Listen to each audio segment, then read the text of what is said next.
question. Now that the serial disappearances case has been solved, no one's going to come after us for anything.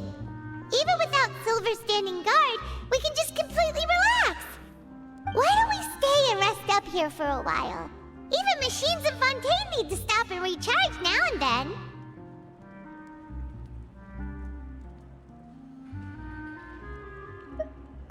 Oh, come on! This place isn't that bad. Besides, how often do we get to stay in an actual base?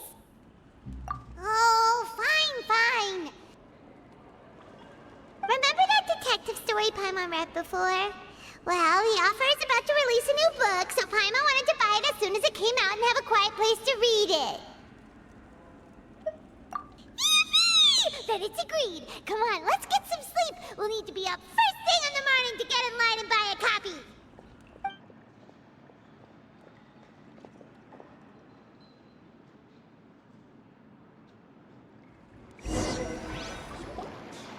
Paimon didn't expect that style at all.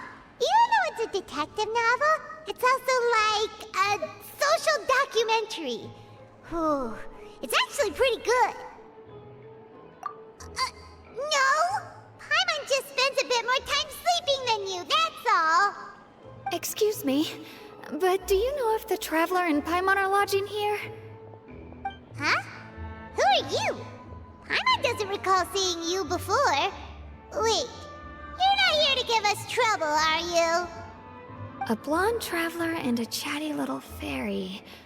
Whew, looks like I found the place. Good thing I asked the Spina di Rosula. Seems they sent me the right way. Hey, what do you mean by chatty? Paimon's always careful not to talk too much. Most of the time, anyway. It's an honor to meet you both. I was sent from the Palais Mermonia. Monsieur Nourillet wishes to see you. It seems he has something important to discuss in person. Nourillet? He wants to see us again already? Huh. We talked so much the last time we met. Has something happened since then?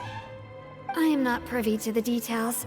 It would be best if you came to the Palais Mermonia and asked Monsieur Nourillet in person. If you say so, but Paimon has a bad feeling about this. Now that I've delivered the message, I'll take my leave. Thanks! We haven't left the room for a few days, so we'll head over once we've freshened up a bit.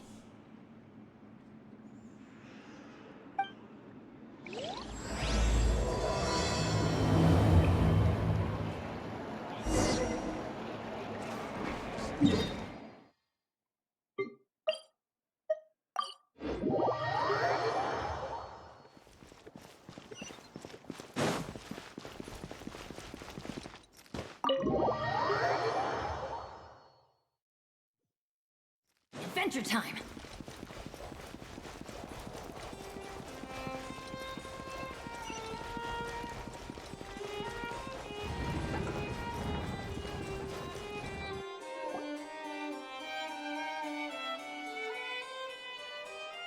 Nourillet! We're here! Did you want to see us about something? Huh? Why were you just standing there? You daydreaming or thinking something over? Yes, I did send someone to fetch you. But as for what I'd like to discuss next, well, I still have some reservations. Given that we've already made the trip here, you should just tell us. Bet you need us to help you with something, right? I do indeed have something I'd like to ask you to do. However, you should wait until after I tell you the details, then decide for yourselves whether you'd like to help or not. The situation is this. It has come to my attention that the Snezhnayan Harbinger known as the Knave wants a diplomatic meeting with you, correct? I heard that she was originally from Fontaine, but for her to suddenly arrive here and abruptly request such a meeting like this, I sincerely advise you to refuse her invitation outright.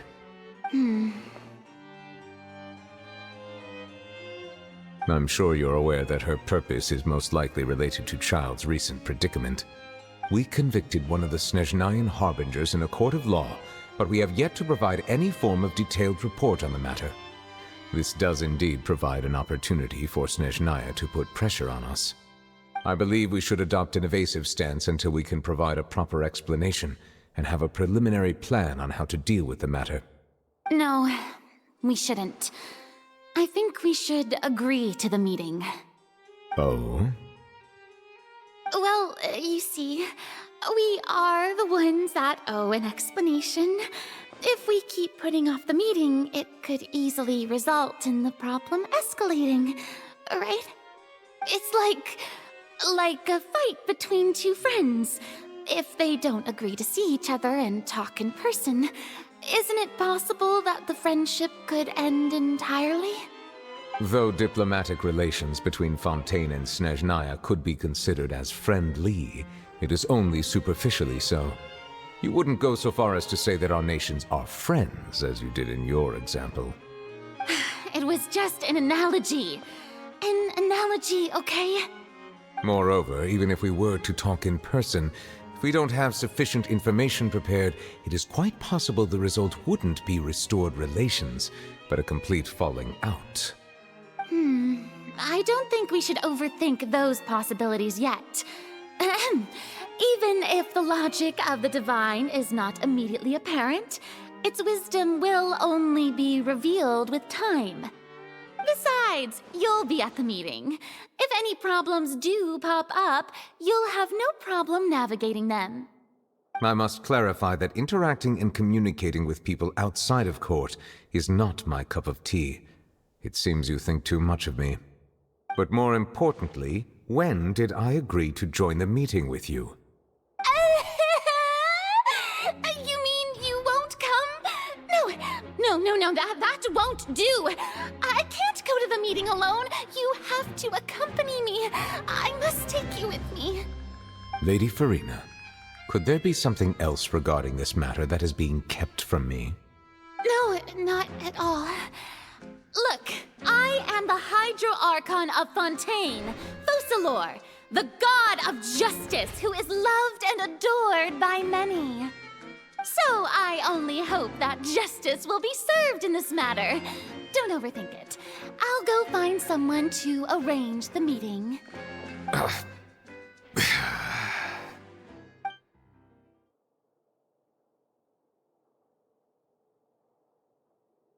Though it could officially be considered a diplomatic conference, I prefer to see our meeting today as an ordinary tea party. I assume you see it the same way, Miss Farina?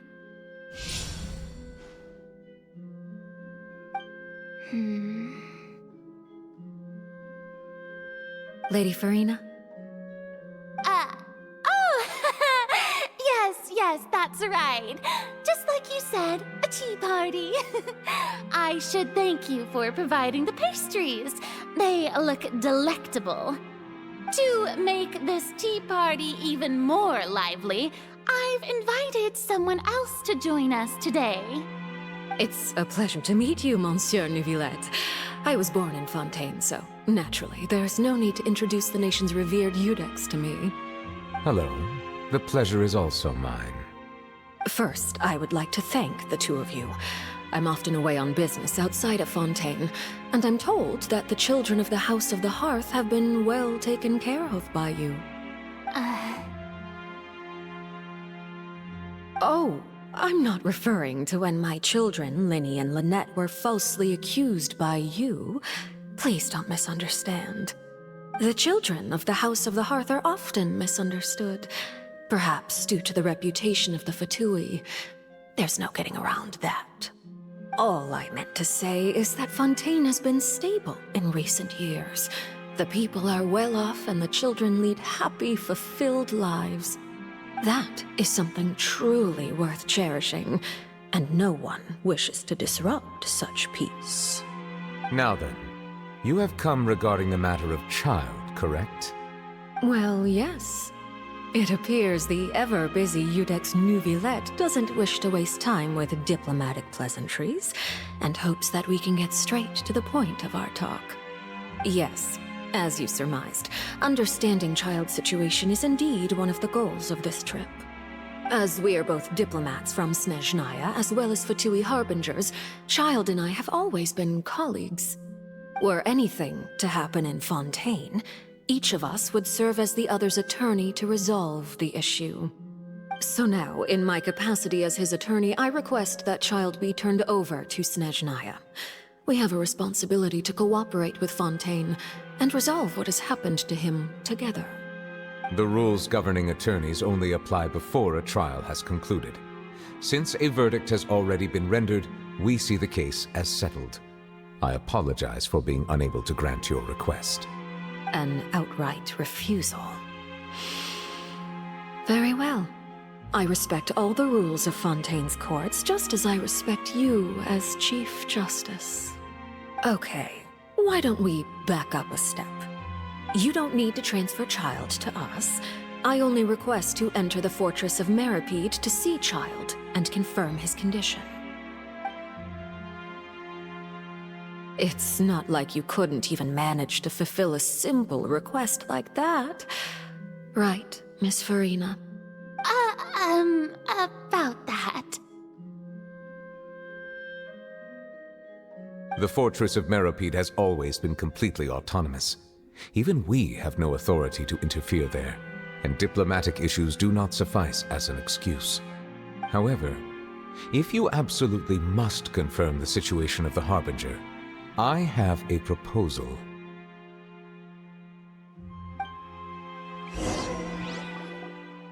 The knave showed up already? Well, Linny did say that Father will be returning soon. We didn't even know that Linny was from the House of the Hearth at the time, so we kinda overlooked that information. Yes, thank you for your kind advice. I'm well aware of the situation. I also noticed that Lady Farina acts a little odd and unnatural whenever I bring up matters related to the knave. Could the knave be threatening Lady Farina or something? If that were the case, then why wouldn't Lady Farina inform me? And what means could the knave possibly have to twist the arm of an Archon? So maybe that's not very likely. Even though Farina can act a little weird at times, she's still an Archon. In reality, this problem is even more thorny than it appears. According to reports from the Fortress of Meripede, Child recently disappeared under mysterious circumstances. The details are still unclear. We cannot rule out an escape, but there have also been no reports of him outside of the Fortress of Meripede. Special guards oversee the fortress, and its internal systems are extensive. Combined with the special characteristics of the surrounding terrain, an escape should not be possible. I suspect that there's something else behind Child's disappearance. I was only willing to share this information with you because you are friends of Child, and it is my duty to see justice done. So this is what you wanted to see us about before. Yes. I would like you to go to the Fortress of Meripede and investigate Child's disappearance. This was my proposal during our meeting with the knave. Rather than allowing her to intervene, I offered to send someone to find out about Child's situation and report back to her in detail. The knave did not seem satisfied by my proposal, but she still agreed to go along with it for the time being. Her words were, "We will talk more once we have that report." So that means we bought ourselves some time. Firstly, you're already acquainted with Child. Your eyes may discern relevant details there that others would miss. And secondly, is the consideration of the unique nature of the Fortress of Meripede. Isn't it just Fontaine's prison? I would not define it so crudely. The Fortress of Meripede is not affiliated with the court system of Fontaine on paper. It has always existed as an autonomous entity. Early in Fontaine's history, criminals were punished with exile, not imprisonment. Even today, sentences against convicted criminals still include exile, just as before. The Fortress of Meripede may seem like a prison, but it should in fact be regarded as a gathering place for exiles. All we do is dispatch guards to keep watch and help maintain security, but we have no right to get involved with any other matters. Although I do have a personal relationship with the administrator there, Neither myself nor the courts have the right to be directly involved with the investigation, no matter how serious the grounds. Oh, Paimon gets it now. That's why you need us to conduct our own investigation as a third party, right? Correct. I will arrange false charges against you so that you may secretly investigate inside the fortress during your detention. This will save us a lot of unnecessary trouble. So, are you two willing to accept my proposal? Yeah, no matter how you look at it, it seems we're the best choice. Alright, we hereby accept this difficult task. Reluctantly. You two have my sincere thanks. This matter is of critical importance to Fontaine's current situation. Also, I hope that both of you can keep this operation a secret. We will rendezvous at the Fortress of Merope's entrance on Erinius once you've prepared yourselves. I will arrange for someone to take you inside. Prepared ourselves? Is there something we need to prepare? Perhaps you could enjoy a good meal and have a nice bath. I'm afraid that living conditions inside the fortress are nothing like those on the outside world. Oh, right! Even though we'll be there on trumped-up charges, we'll be in prison for real. On second thought, is it too late to back out? Please do not worry. Since you are sacrificing both your time and quality of life for the sake of delivering this report, you will be compensated according to the highest standards permitted to legal staff, regardless of the outcome. Now that's more like it! Come on, Traveler, let's go eat the best meal we can find! We'll eat so much that we won't need to eat another meal for a whole month! Your treat! Are you leaving now? In that case, please take this cake as a token of my personal gratitude.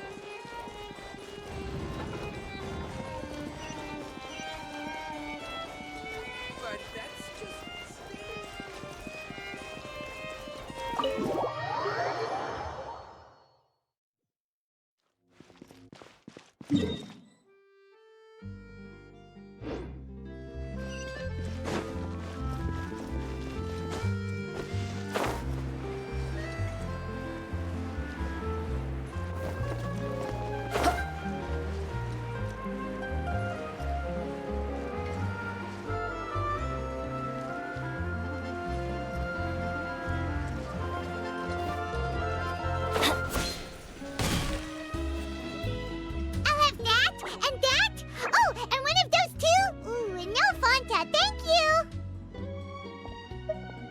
That cake was pretty good. But as soon as Paimon remembered that we're about to go to prison, Paimon's stomach suddenly became completely empty! Now that Paimon thinks about it, we've always been super careful ever since we arrived in Fontaine. Just to avoid breaking any strange laws here. But here we are, about to willingly send ourselves off to the Fortress of Meropide. Maybe this is what they call fate. Let's just try our best to investigate everything quickly once we get there. Paimon doesn't want to stay in prison too long.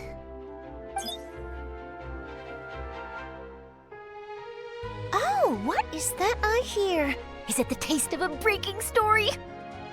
Hey! You can't hear a taste! And what are you doing here, Charlotte? Oh, don't remind me. I invited an eyewitness to a case to eat here, and I was planning to get some great material out of him. But he didn't even show up. Calm down, calm down. This is nothing new. As a journalist, you should be used to this by now. And as long as you can score some juicy tidbits from the Traveler, you might still be able to recover the cost of the meal. You know we can still hear you, Charlotte. Never mind. It's nothing. I just heard you mention the Fortress of Meropide. You didn't commit a crime, did you? Please tell me all about it. No way! We would never! We're just going there to...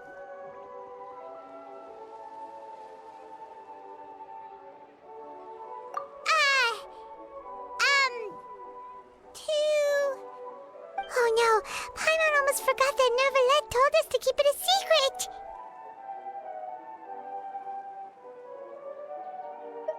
Huh? You're being arrested for that?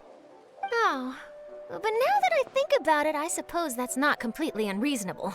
That's pretty despicable, almost as offensive as committing theft.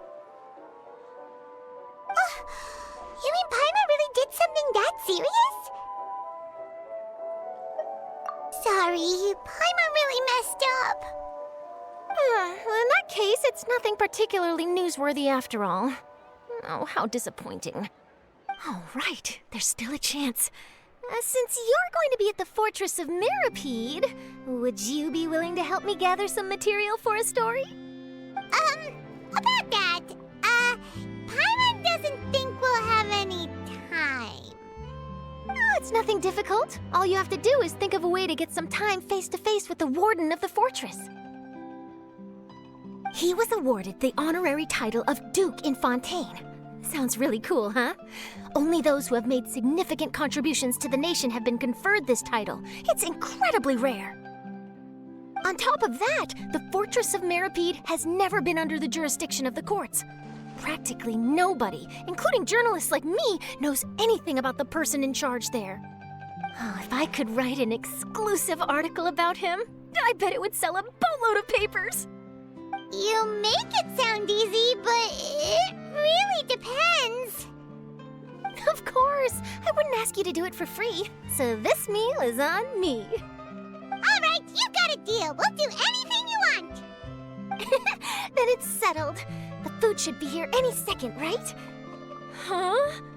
Wait, just how much did you order?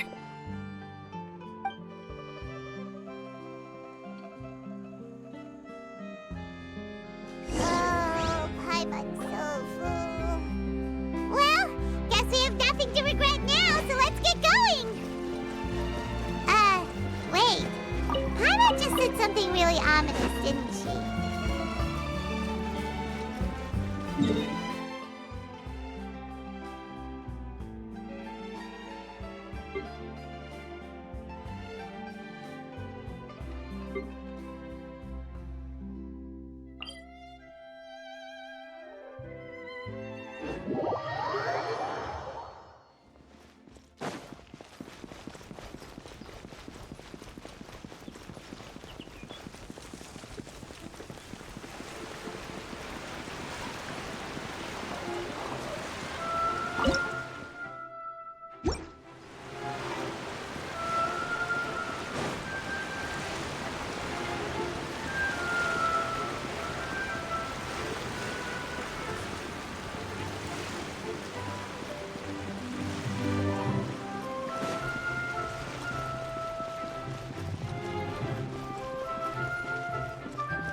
You have come, just as promised.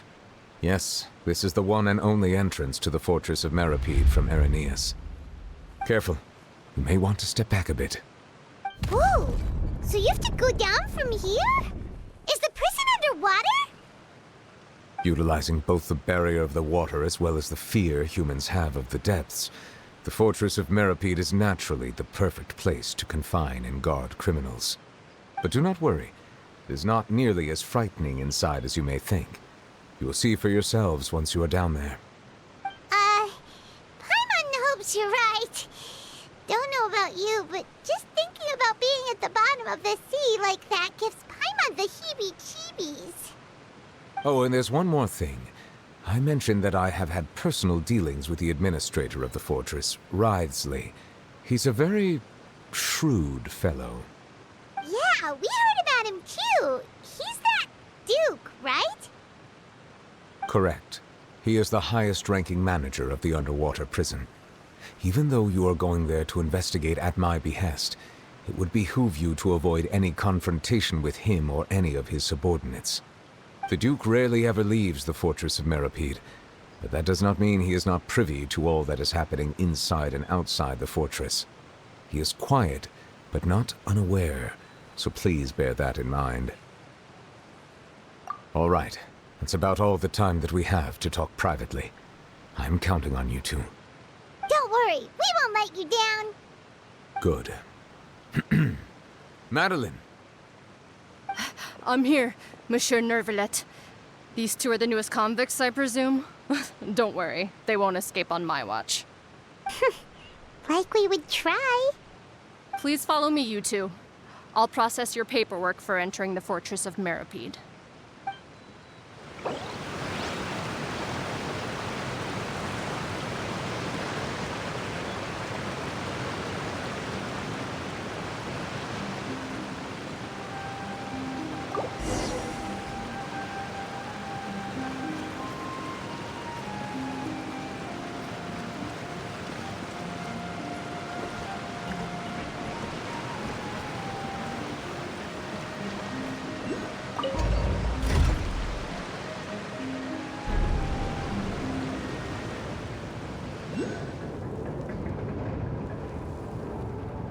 Are we already underwater now?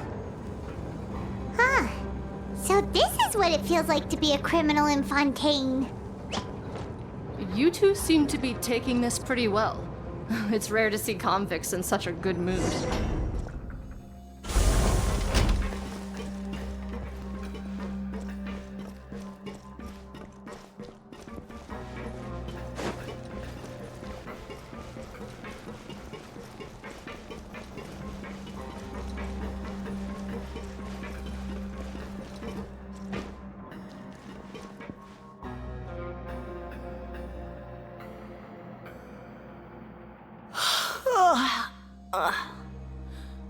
Oh, it's you, Madeline. Why'd they make you make the trip down here today? Monsieur Nervalet personally requested I escort these two convicts. I suppose he was concerned others might not be up to the task. Well now, aren't you the lucky one? Must be nice to be on good terms with the big shots like the Chief Justice. The only people I get to see every day are the new inmates. Well, have you tried service with a smile? Who knows, it might help your professional reputation. Yeah, right. As if. Every criminal comes through here looking miserable. How can I smile with such a toxic work environment? And even if I did smile at them, the convicts would probably just think that I'm some freak getting some kind of twisted enjoyment from their pain. Oh, she's got a point. Well, I've finished transferring you. You two will register here, and Marette will guide you through the remaining procedures. Yep, I'll take it from here. You head on back to that bright and sunny world above. Okay, let me see. You are the Traveler and Paimon, correct? That would be us. Let me confirm your charges and sentence. Let's see. You two are charged with eating a cake specially prepared for the Archon by a Snezhnayan envoy without the Archon's permission, thereby incapacitating the political center of Fontaine for a brief period. Sentence: 45 days? Huh? Wait, you mean the cake that Nervalet gave us was... Just looking at the charges, it seems you two are capable of causing some serious trouble. And considering how fond Lady Furina is of sweets, this crime is tantamount to trying to assassinate the Hydro Archon herself. Now I've seen everything. Anyway, we still need to finish processing you before you can enter the Fortress of Meripede. Please stand in front of the board over there. I'll take your mugshots with my camera. Oh, all right. But be sure to catch Paimon's good side.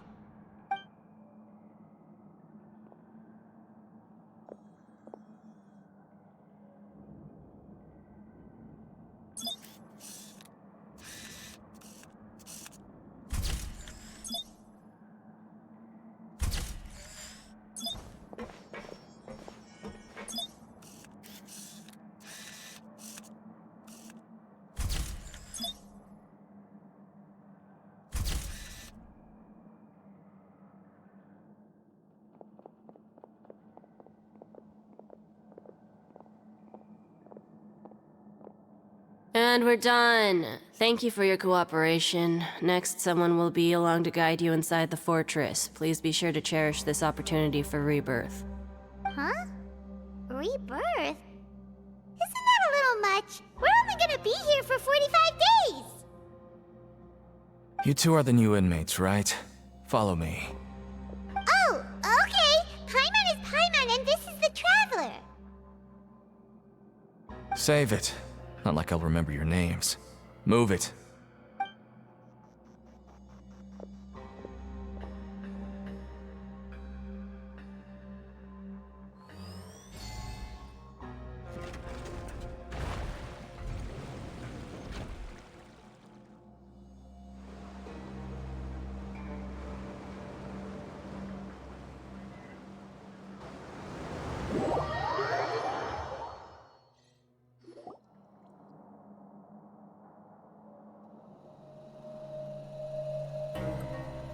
So, are you one of the guards here? Is there anything we should be careful of while we're here?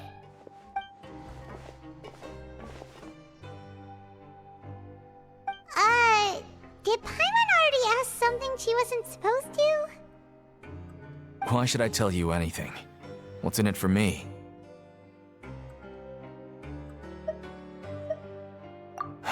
This is exactly why I can't stand new fish. I wouldn't even be doing this if it weren't for the credit coupons. Credit coupons? Alright, seeing as you're not the annoying kind that's getting dragged in here crying and blubbering, I guess I can tell you a few things. But next time, it'll cost you some coupons. Mora means nothing here. Here, we use credit coupons. Coupons can get you almost anything in the Fortress of Meripede. Desires? Fulfilled. You want power? No problem. Coupons can even change fate itself. So, credit coupons are a currency that can only be used here?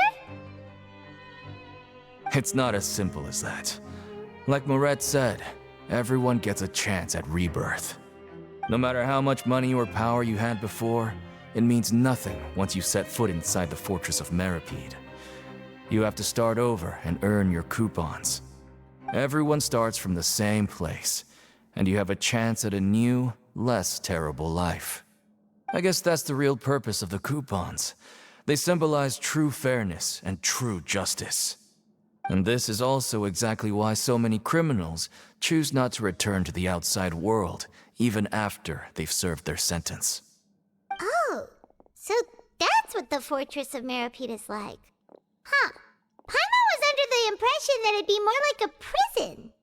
It certainly ain't all sunshine and roses here, but it's also not the worst place to be. You'd better take a good look at the scenery now. It'll be the last chance you get for a while. After being away from the sunlight for so long, even the terrifying depths of the sea start to feel like home. It just stops feeling oppressive, you know? Oh, I'm actually an inmate like you two. Welcoming newcomers is a job I've picked up to earn some extra coupons.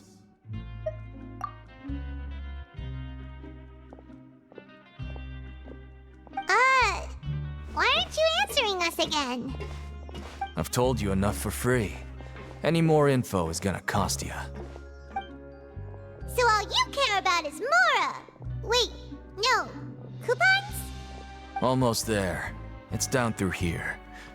Your turn to give it a try.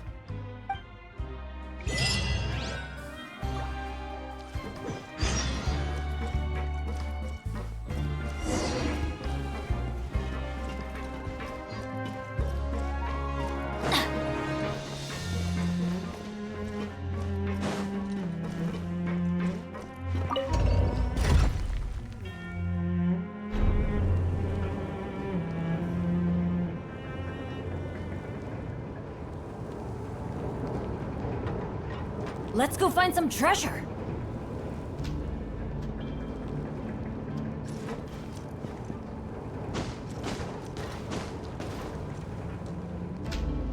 So, we're going even deeper now? Just how deep down are we? It's like a metaphor for your previous life, isn't it? Our lives weren't that bad.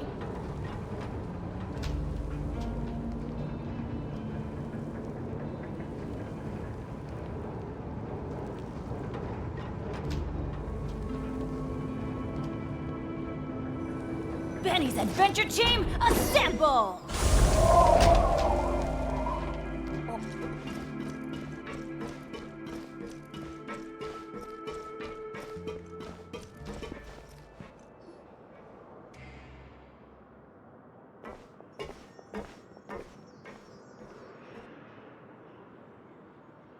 So this is the actual entrance to the Fortress of Meripede? Huh.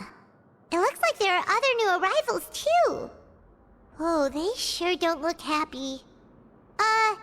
Maybe we look too relaxed for fresh convicts. Oh, right. We're on someone else's territory now. We need to think of a good way to act like criminals to get by. If we're discovered, even Neuvillette might not be able to rescue us. Hey! Don't scare Paimon! Oh, Paimon's not ready for all this. Look, I don't really know you, and I have no idea what kind of crime you committed, but you wouldn't have happened to anger someone important, did you? Someone important? Paimon doesn't think so.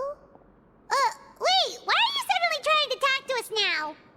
Now's not the time to worry about that. Anyway, it's over there, so you just go on over there by yourselves. I've done my job, so good luck. What was that all about? Wait a second. Are there usually so many garter mechs around here? They're already onto us? Prisoners numbers 7459 and 7560. Welcome. Oh, no need to be anxious. These Gardamex aren't here to attack you. In fact, they're here as your honor guard. When I heard that you were friends of Monsieur Neuvillette, I had the Gardamex come and wait in formation. Wait, you know about our connection with Neuvillette? The seafloor isn't as cut off from the world as you might imagine. However, I'm afraid that I know nothing more than that you are friends of the Udex. And as you can see, committing a crime means being sentenced here, even if you're friends with the Chief Justice. Quite fair. The Duke! Greetings, Your Grace. Lovely weather today, isn't it? Oh, greetings, my good fellow. Well, I'm willing to imagine that the weather is as good outside the sea as you say it is. How great it would have been if only the Fortress of Meripede had been built on the coast, huh? It would have been so convenient to enjoy a nice chat in the sunshine. My profuse apologies. I just got so nervous when I saw you, So this is the Duke. He sure looks a lot younger than Paimon imagined. The Traveler and Paimon, correct? Mr. Deacon here was responsible for your welcome. I trust you were satisfied with his guidance?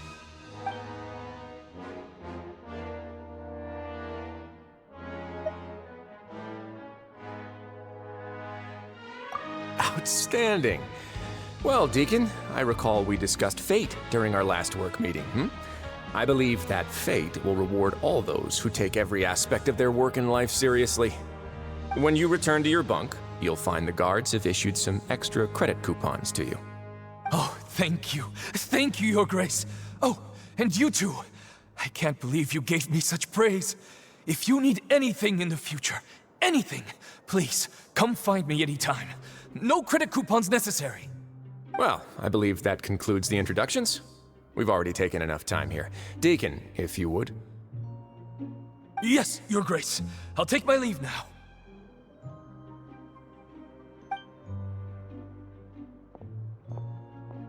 Please, follow me.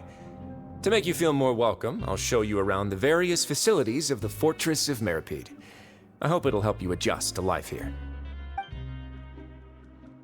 He's going to personally give us a cure? Huh. Paimon can't figure out what this guy's thinking at all. No wonder Charlotte's so interested in him. He's one of those mysterious types. Alright, let's keep up with him.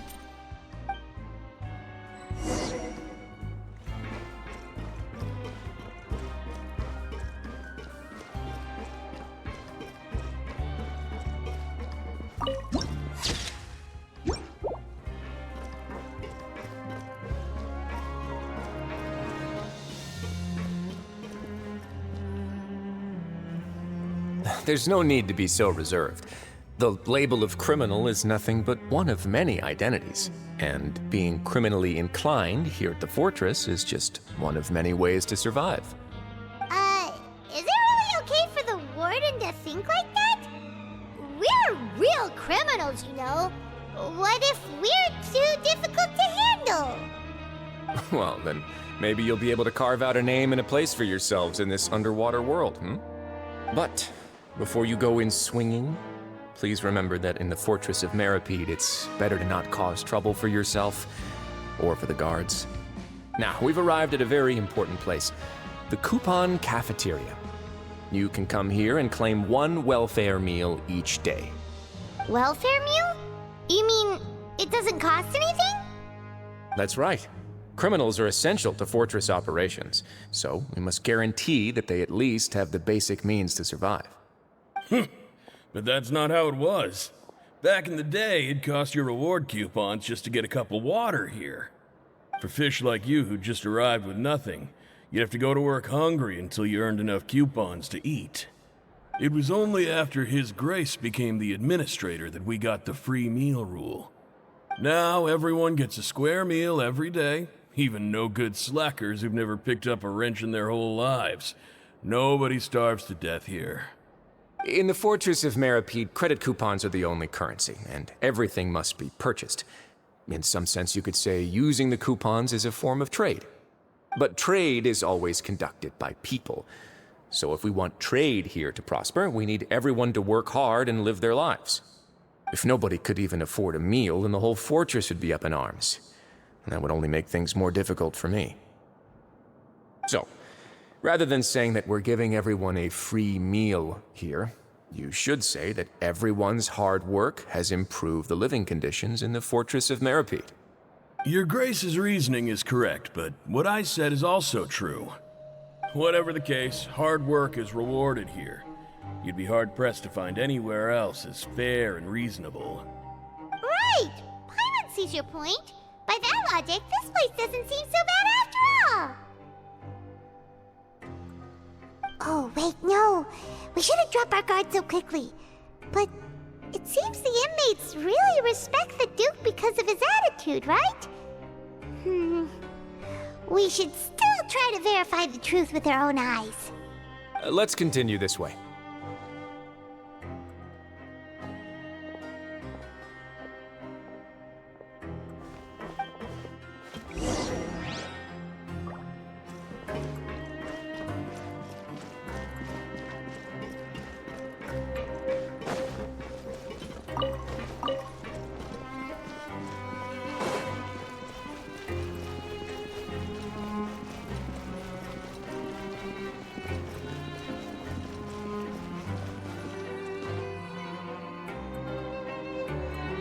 This place is known as the Pancration Ring. Sometimes we have criminals who have more energy than they know what to do with. Their daily work alone isn't enough of an outlet for them. So, instead of leaving them to their own devices, we've provided them with this dedicated venue. This way, nobody will get involved unless they want to be. Pancration matches? And you can earn extra coupons? Oh, what do you think, Traveler? Interested?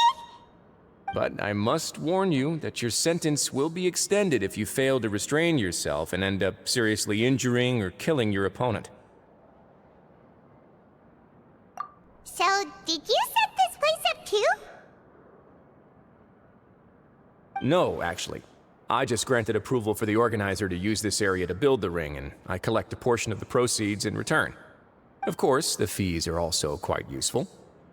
Oh. Do you mind if we ask what they're used for? Sure. Ensuring personal safety, maintaining the arena, and resolving any conflicts that arise. Why? Are you interested in how to manage a pancration ring?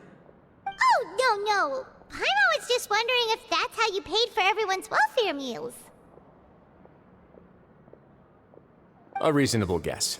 I see you have a talent for entrepreneurship. Oh, you hear that? Paimon has a talent! So we can start a business here? That is something you can discuss between yourselves later. Let's move on for now.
Off we go!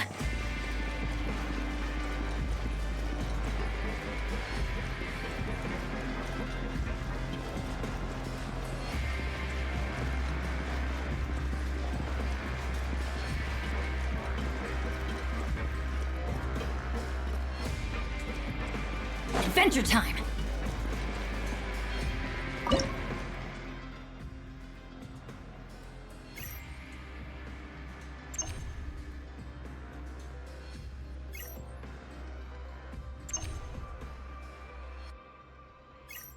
No one's joined me on an adventure in ages.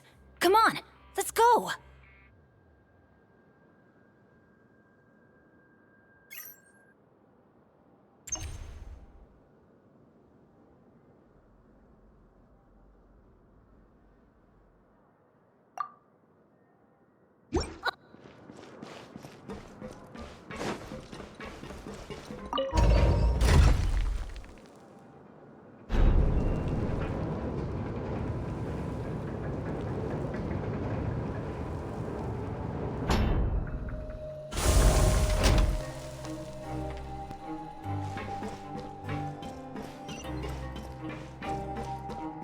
Off we go!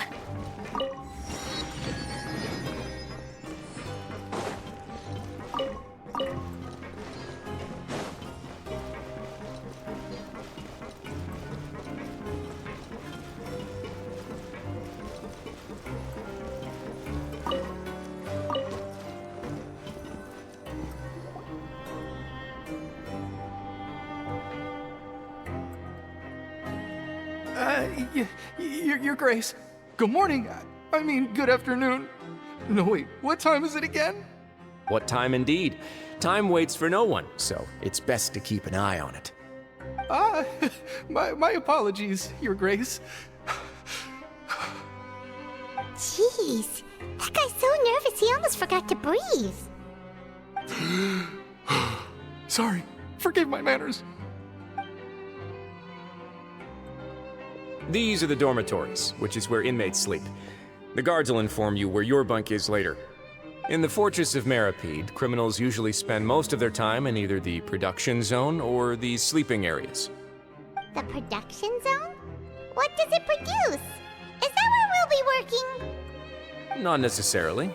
Though working in the production zone is the most reliable way to earn credit coupons, if you have other skills, you can skip your shifts to earn them in other ways. Wow. Wait, you're the manager of this place, and you're just telling us to our faces that it's okay to skip work? The fact that the Fortress of Meripede has continued operating completely autonomously is proof enough that most people are willing to work honestly and earn a stable income. As for what we produce, many of the clockwork machines seen all over Fontaine originate from our workshop. Therefore, the Fortress of Meripede is not only a place where criminals serve their sentences, but also a giant machine factory. There's no need for me to get into specifics about the production process now. You'll experience it all firsthand when you report for work tomorrow. Let's move on. The tour continues over this way.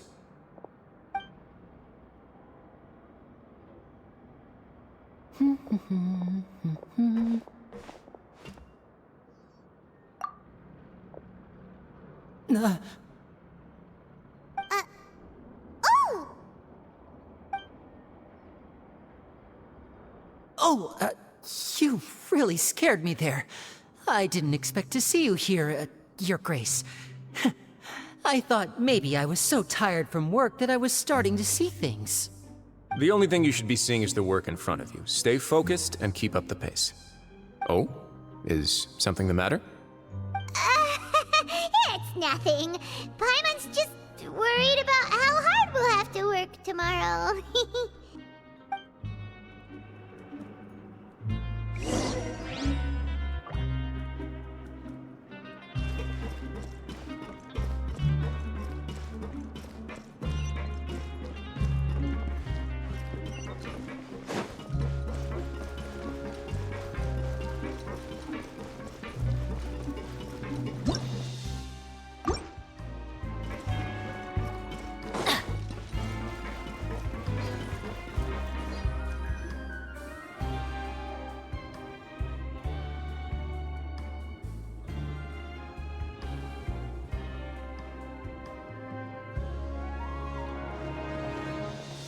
Your Grace? What are you doing in the infirmary at a time like this? Oh no, you didn't injure yourself, did you? Not yet, unfortunately for you. But thank you for your concern, Sigewinne. Oh, then you must be here for those two. Allow me to introduce you. This is the infirmary, and Sigewinne here is the Fortress of Meripede's head nurse. Hello, new faces. They call me the head nurse, but I actually handle all the nurse-related work all by myself down here. Since you seem to have some rare downtime with no patients, perhaps you could find the time to join us for dinner? Oh, then these two must be some important convicts. Sure, I'll join the welcome party. Thank you. Your presence will be the pièce de résistance for today's tour. Oh, so the tour part is over now? I believe I've already covered the primary aspects of life here in the fortress. As for your work, there'll be someone else to guide you through the details. Is there anything else? I seldom conduct tours, so why don't you just ask if you have any questions? Well, this is our first time here. Paimon's not sure what to ask. Then let's head back to the coupon cafeteria. Maybe a meal will help you think up some questions. You should at least try to be excited. Our free meals are actually pretty good here.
What do you think of the food? Does it meet your expectations? Wow, it looks delicious! Neverlet made it sound like living conditions in the Fortress of Meripede wasn't very good. Who would have guessed that criminals get to eat tasty food like this every day? Oh, isn't that the meal box that only super lucky people manage to draw? Seems like you two are quite fortunate. It actually has nothing to do with luck in this case. I had a word with Walsey, so you didn't have to draw lots like everyone else. Oh, you mean the meals are random? Yes, what you get to eat depends completely on your luck. You could say that it's a distasteful little game that Chef Walsey likes to play here in the cafeteria. Paimon knew it! If criminals got to eat tasty food like this every meal, the crime rate in Fontaine would skyrocket for sure! Excuse me, did I hear you mention Nervulet just now? I've been wondering how he's doing. Is he busy with work? Has he been taking care of his health? He seems healthy no matter how you look at him, but he works so hard all the time, so it must be really tiring. Sounds like he hasn't changed a bit. Looks like you can stop worrying so much, Sigewinne. Oh, that's good. But I still feel like it's been too long since I've heard any news about him. No news is good news. Maybe next time I've got something to discuss with him, I can invite you to accompany us. But isn't the Fortress of Meripede independent from Fontaine's court system? What do you two have to discuss? Well, we provide all kinds of mechanical products for official use, and some essential goods have to be obtained from the overworld, so we naturally have to stay in touch about this and that. Monsieur Nervulet's character is unimpeachable. No matter the question, you can discuss it openly and freely with him. Talking with him feels quite effortless. In light of that, I am quite willing to go out of my way to show respect and accommodate him. In fact, right now, I'm treating you two as guests invited by Monsieur Nervulet. but unfortunately, I can only do so until the end of this meal. After this, you two will just be inmates here. You're very welcome. Well, your new life awaits.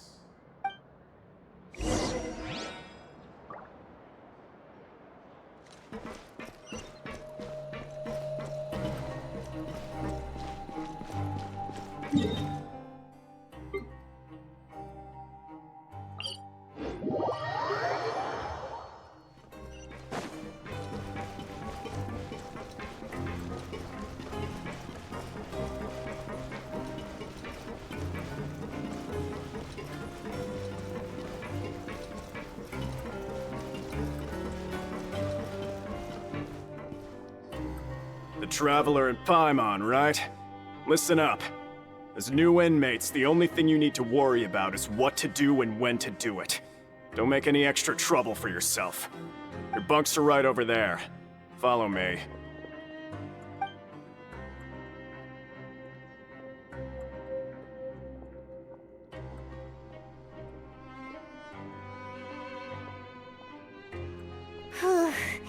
So this is where we'll be sleeping from now on.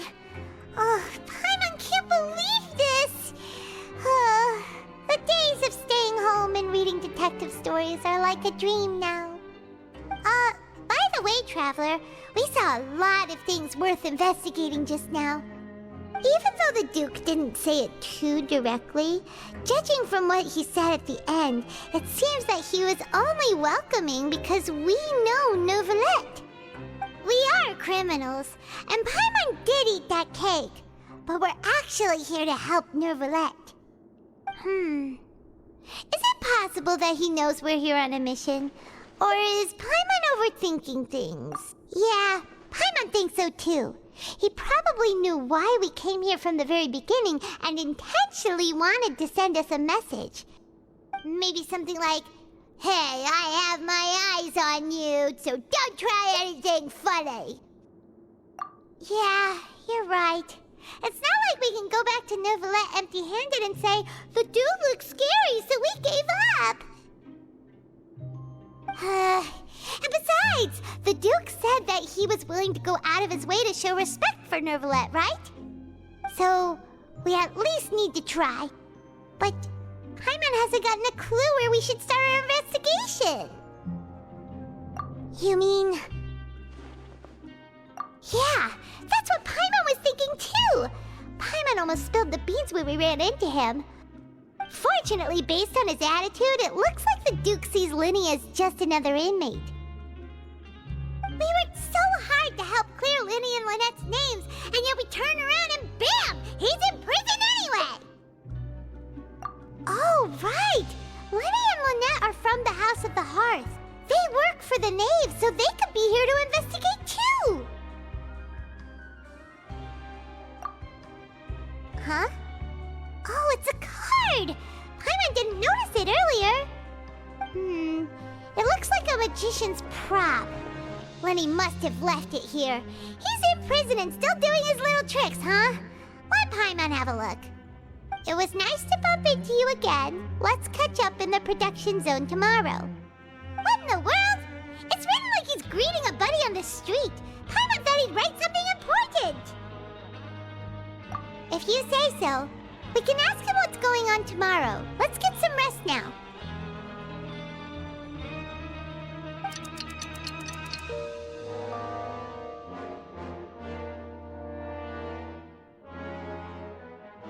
Hey, you're finally awake! Well, it's Paimon's first day as a prisoner. Last night, Paimon dreamed about getting interrogated by the guards until Paimon told them everything, and then Paimon woke up.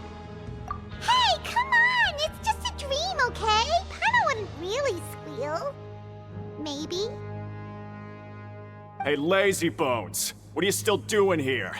If you don't want to starve, then get yourselves over to the production zone. Sorry! We're going right away!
Benny's adventure team, assemble!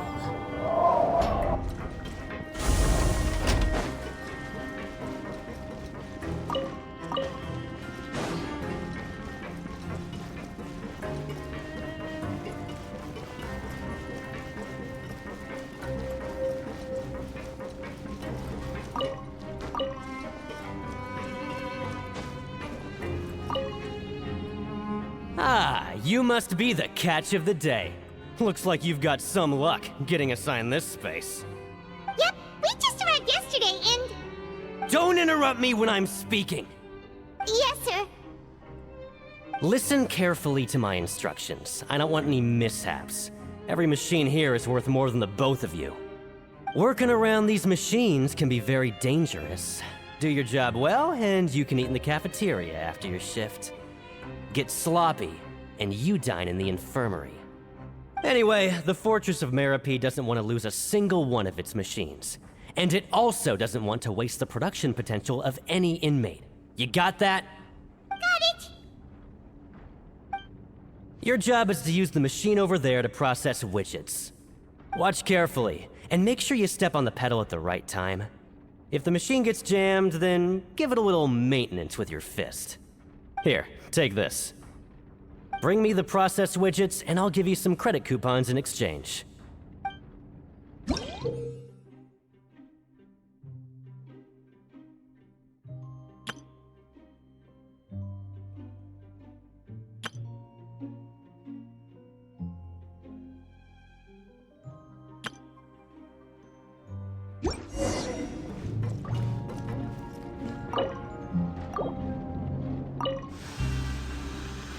Once the widget is hot enough to glow, jump to step on the pedal and hit the widget with... So if the machine gets jammed, you just need to attack it to fix the problem.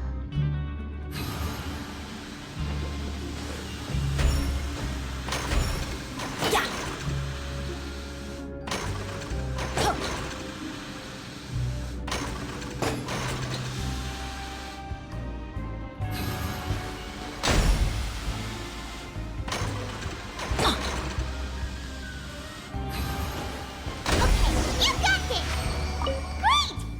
Report back to the foreman and give him the processed widgets! Huh. This one is... tolerable.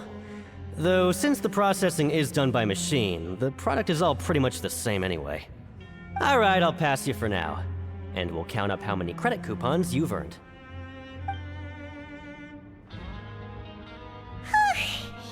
Paimon's exhausted. We're done now, right? Oh, that foreman. He's so scary that Paimon couldn't even speak. Ugh. Even though Paimon's starving and wants to head straight to the coupon cafeteria, we still need to meet Lenny first, right? He probably just finished up his work, too. He should be around here somewhere.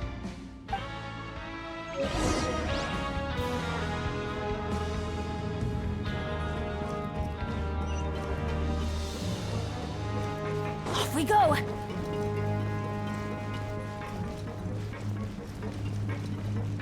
Lenny? Mr. Magician? Where are you? Oh, this had better not be some disappearing act.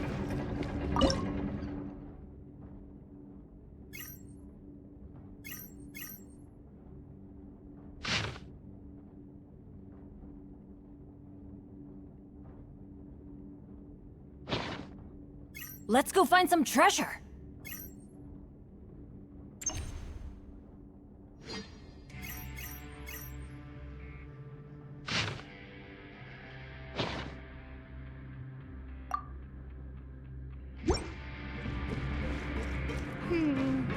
Doesn't seem to be around here. Let's try looking somewhere else.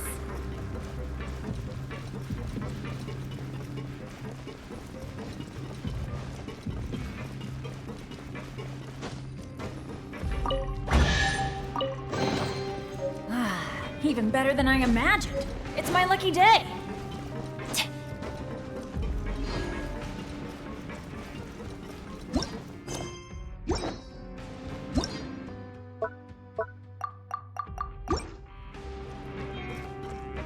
Adventure time.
Benny's adventure team, assemble! Oh. Oh. Or not.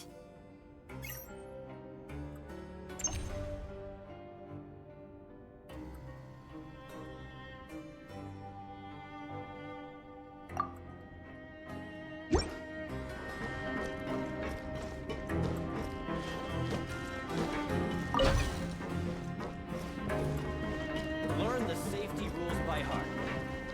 Wait, what was the second part?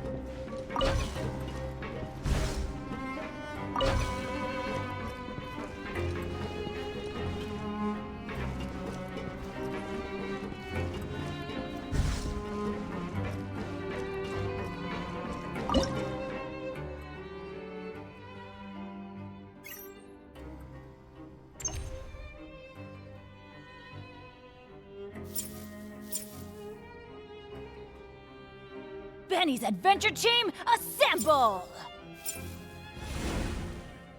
Oh. Oh. Or not.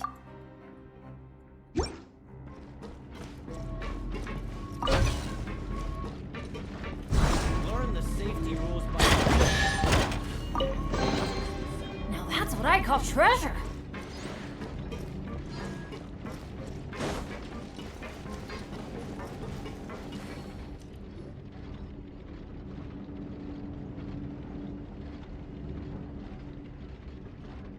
Hey, over here. Oh, you scared Paimon! How did you appear out of nowhere like that? Oh, you scare so easily now? Is there something worrying you these days? You little... The only thing we're worried about was trying to find you. Sorry. Come over here and keep it down.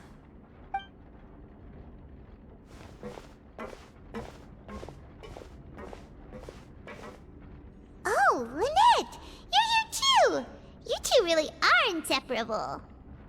That's right. My brother simply can't stand to be away from me. It's not just Lynette. Fremine is also here. Do you still remember him? Oh, you mean that diver from the House of the Hearth, right?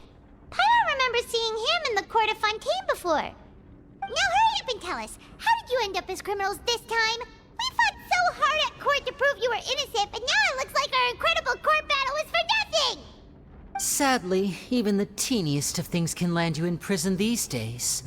I put together a street performance and used the popularity we gained from the Opera House incident to attract a big crowd. And then? Next, I invited several audience members to participate in the show. And then, with the entire audience watching, their wallet suddenly disappeared. My brother was charged with theft, and I was charged as his accomplice, having assisted him in his crime. It really isn't that bad. The missing wallets are all in the leftmost drawer of the Maison Gardiennage's big filing cabinet. We just need to see how long it takes to discover them. Yep, we should be released then. In terms of the magic trick itself, I think the performance went perfectly. Leave it to Lenny to magic himself into prison. Indeed. Last time I hid my identity from you, I promised that I'd tell you absolutely everything if you were angry about it. No more secrets. So I don't plan on keeping anything from you this time either. At the moment, the House of the Hearth's interests don't conflict with yours at all. We were instructed by the father of our house, the Knave, to come here and conduct an investigation. Told you so! See? Paimon guessed right. As for what we're investigating, perhaps you haven't heard, but the fortress of Meropide hides a secret. Some even say that the entire fortress exists just to protect it. The House of the Hearth has been investigating this for a very long time, trying to uncover its mysteries. But recently, all of our informants, including the ones that had infiltrated the guards, suddenly vanished and have not been heard from since. We believe that this is a direct provocation, and it's the reason why we came here. Father has somehow managed to confirm that Focalors does not have Fontaine's Gnosis. Huh? How did she manage to learn information that important? Father has her ways. Many of them are beyond our imagination, and we've never had the chance to see her at work. But we trust her conclusions. It was this information that led us to suspect that Fontaine's Gnosis might be in the fortress of Meripede and is related to that secret. So it's all about the Gnosis again. Well, that's about it from our side. How about you two? Did Monsieur Nervulette send you here? Bingo! The Knave has been applying a lot of pressure. She wants to know what happened to Child, so we came here to investigate. Traveler, are we allowed to tell them?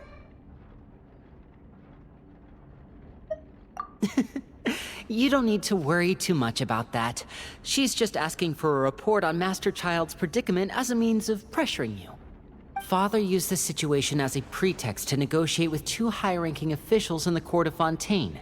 She actually just wants to be able to make concessions on this matter for gains elsewhere, almost like a bargaining chip. Sometimes you need an excuse to do things you otherwise couldn't.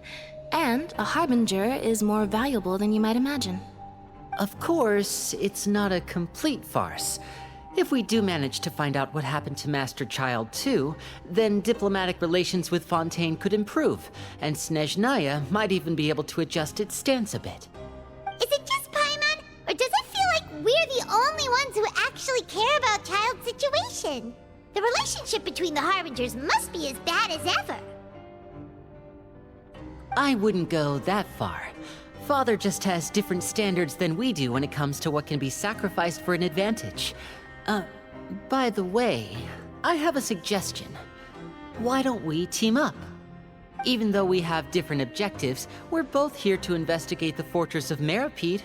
It would be more efficient for us to work together. As you know, the House of the Hearth has many reasons to seek the Gnosis, but our highest priority remains resolving the prophesized crisis. You can trust us on that.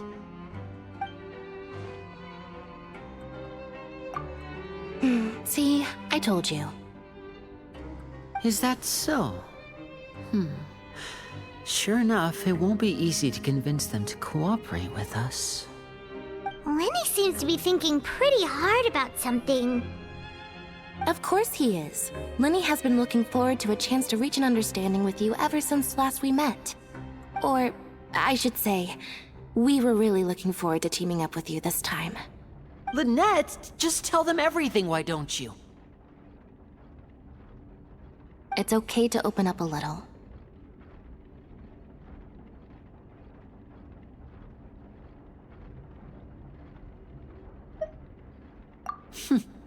Very prudent of you, and consistent with your behavior since we first met. That's reasonable enough, and I agreed to cooperate on these terms as well. I was prepared for the worst, but you were actually more agreeable than I anticipated. All right then, there's no time to lose. I have some information to share, so listen carefully. Since Lynette and I arrived here, our investigation uncovered the fact that the Fortress of Meripede has a forbidden zone. Most people just clammed up and wouldn't talk, but after asking the right questions, we were able to confirm the existence of the forbidden zone from the guards. You should be aware of that while you're investigating. A forbidden zone? Could that be where Child disappeared to? You're right, we'll definitely keep that in mind. Good. That's the most suspicious thing about the fortress that we know of so far. We have a few other unanswered questions, and we'll be investigating those as quickly as we can. Anyway, I hope you find our information useful at least. Oh, look at the time. You two must be hungry. You should go to the coupon cafeteria and get something to eat. I'll use my cards to get in touch with you again in the future. Oh, that's just what Paimon wanted to hear! Paimon's starving after all that work today. We can talk more about the investigation later. Let's go get some grub!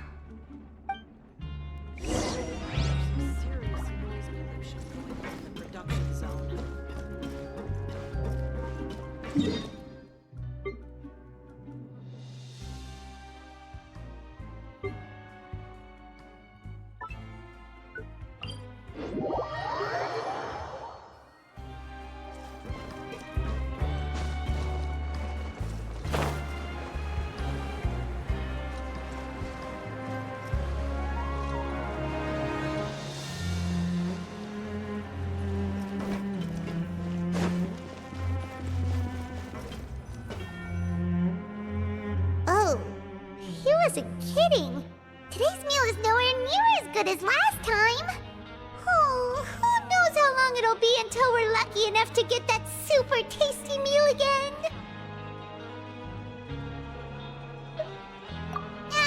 Forget about it then.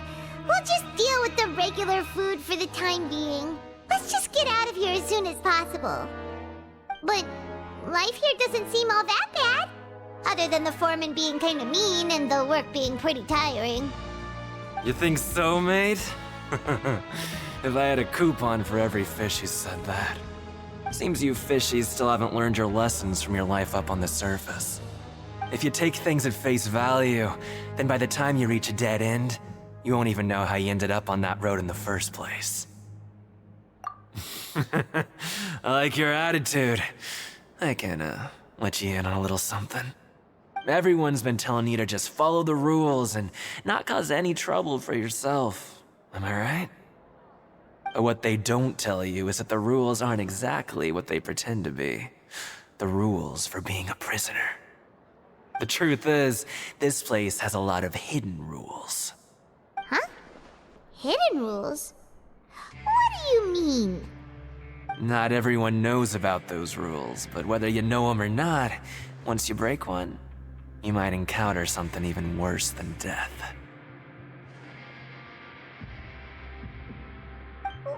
Really? Oh, now you're really scaring poor Paimon. Don't joke around like that!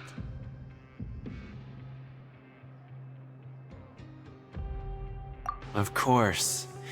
And I'd say that just disappearing would be one of the better outcomes.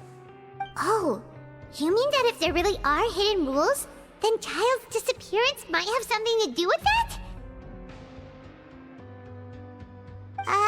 In that case, would you tell us some hidden rules? We definitely want to avoid breaking them.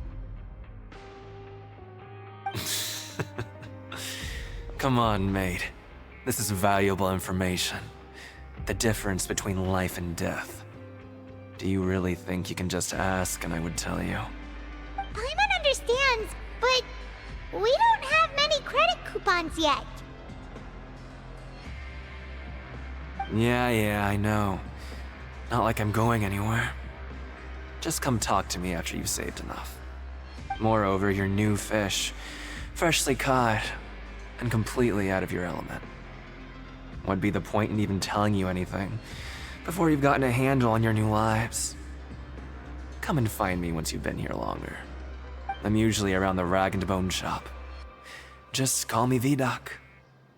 Bye-bye now.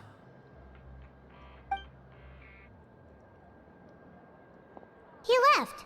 Just like that. Huh. Do you think he's just trying to scare us into buying fake information from him?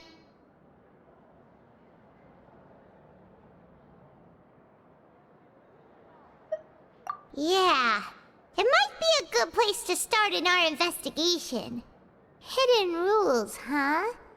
But, like he said, we don't have any coupons and we're still not familiar with this place. Oh, there's nothing we can do about it now. Ah, we were so busy talking we almost forgot to eat. Even if it's not the best, it's probably better while it's warm. Come on, dig in before it gets cold.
guards that our shift is set for every morning, and we're free to do whatever we want all afternoon.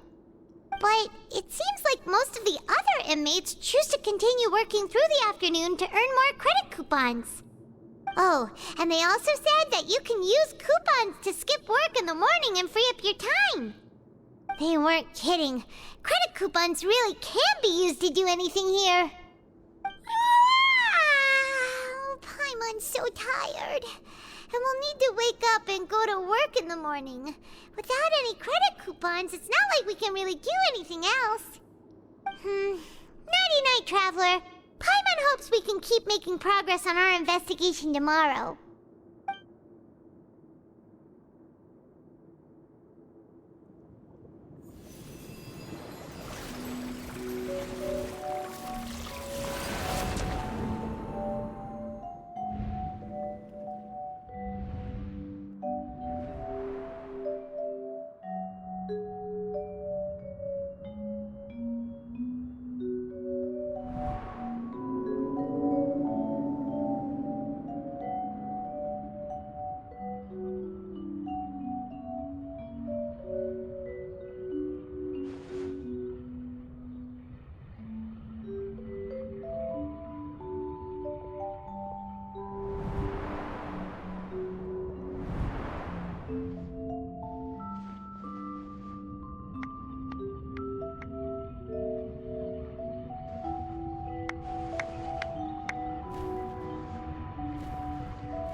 What's wrong? You seem to have something on your mind. Did you dream about something last night?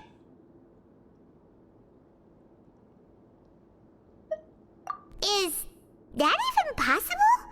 Unless it wasn't an ordinary dream? Oh, Child's vision! So you had it with you this whole time? Maybe the vision connected Child's consciousness to yours.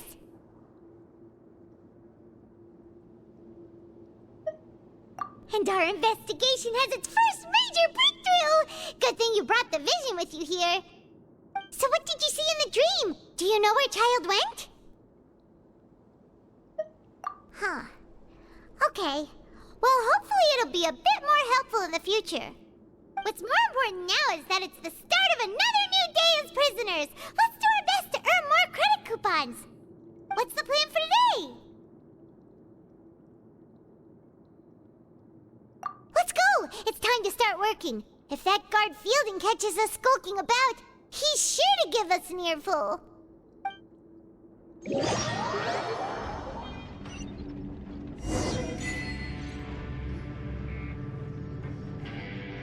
Look who decided to show up. Get your butts in gear and get to work. Time's a-wasting. Good, here you go. Remember to give me the widget once you've finished processing it.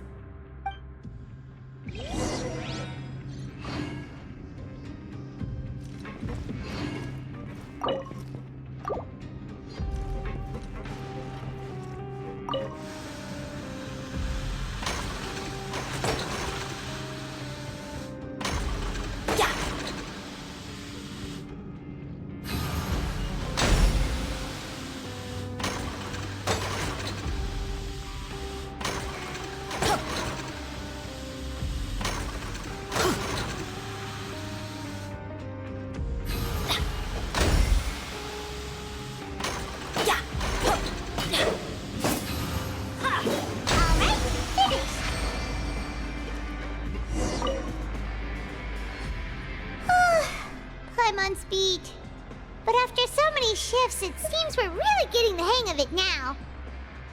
Hey there, fellow shiftmates. I saw you finished your work, so I thought I'd come over and say hi. Oh, hey there! We've seen you before. Your assigned workspace is really close, isn't it? That's right. The name's Rowan. This past few days, I couldn't help but notice the new faces working nearby. I guess we were destined to meet. I've been working here for almost 15 years. Even the foreman, Grainville, always calls me Chief. Whoa, you've been working here a long time, Chief.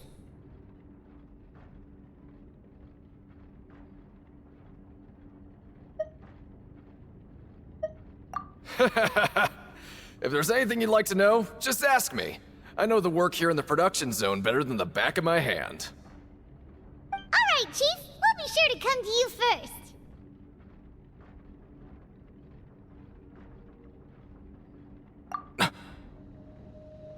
Did you just ask about the rules?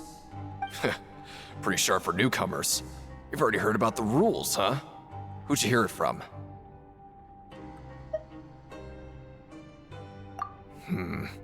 Alright. Seeing as I'm the one who came over here, you're already calling me Chief, I guess I can tell you a little.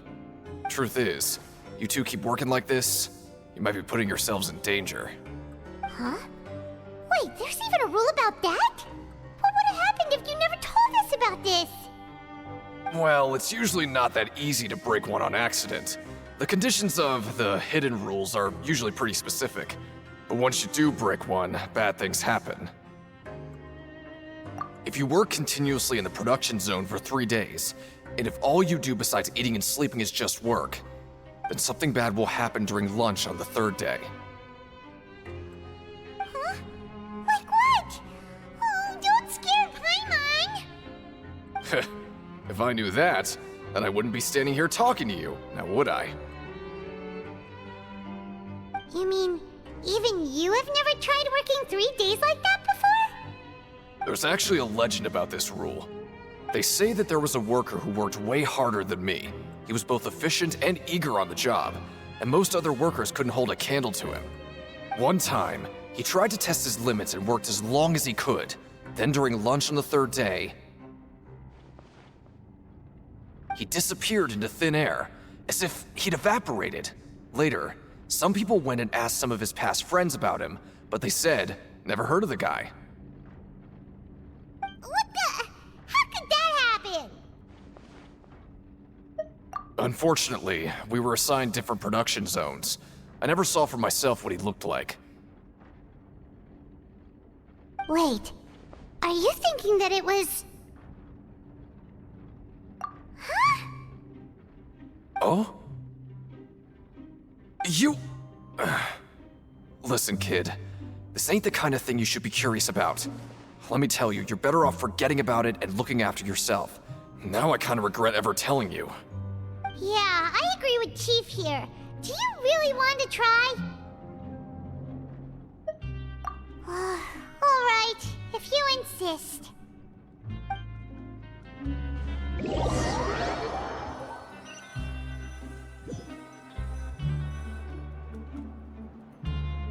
Whoa! Isn't this the super lucky meal?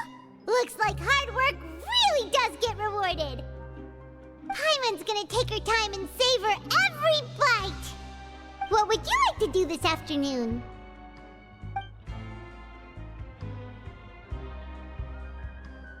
Well, Paimon really hopes the foreman will be in a better mood today.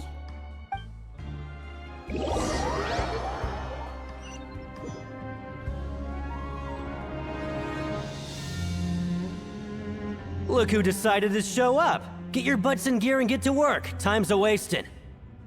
Good, here you go. Remember to give me the widget once you've finished processing it.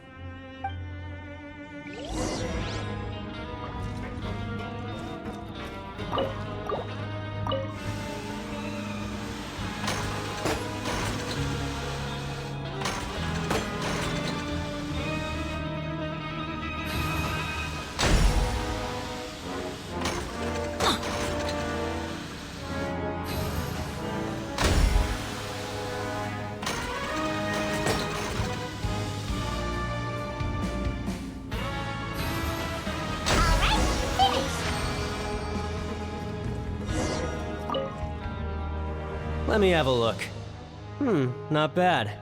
Right, here's your credit coupons.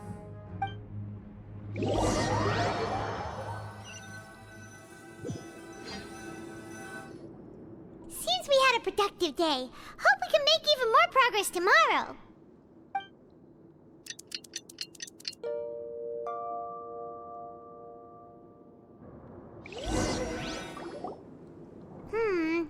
Maybe we can make some progress in our investigation today. What do you have planned for us?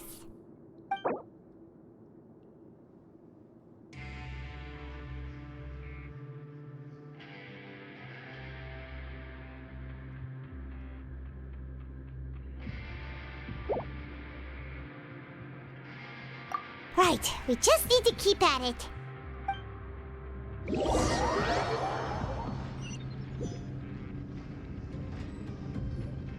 Look who decided to show up! Get your butts in gear and get to work. Time's a-wasting. Oh? What's with suddenly wanting to work so hard? You need coupons that badly? Sure. Let's just say we really want to test our limits.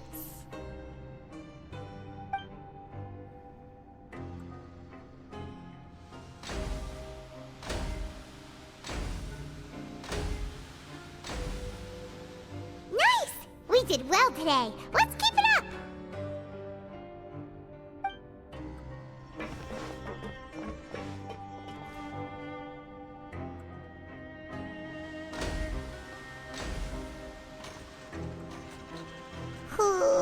Paimon's had it.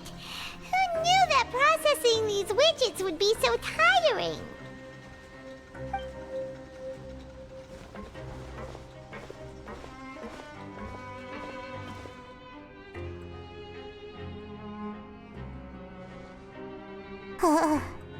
That's it. Paimon doesn't even have the energy to talk anymore. Is it time to eat yet?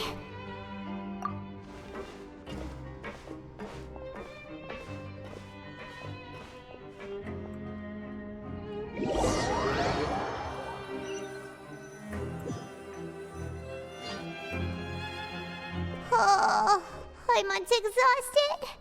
It's just work, and more work. Paimon's little body can't handle this much longer.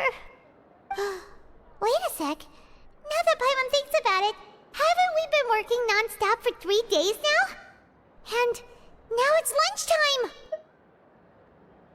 Oh, Paimon feels a shiver going down her spine. What's going to happen? But it doesn't seem like anything's changed at all. And we made it to the coupon cafeteria safely.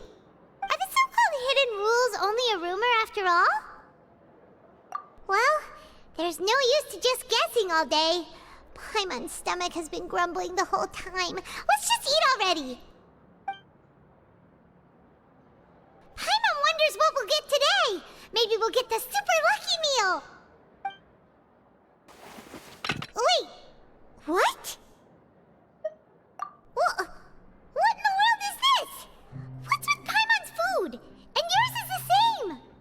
Is this stuff meat? But it looks and feels so bizarre! What kind of chef would make food like this? What do you think is going on? Is this the bad thing that Rowan was talking about? No, stop right there! Paimon gets what you mean, just don't say it! Hey, isn't that Woolsey over there? He must have made the food, right? So let's just ask him about the food and be done with it! Hey, Woolsey, have a moment? What is it? I'm about to go report the numbers for today's free meal, so you'd better make it quick. It's about the meat in our meals. Look, does it seem normal to you? The meat? Oh, that. Looks perfectly fine to me. Totally normal.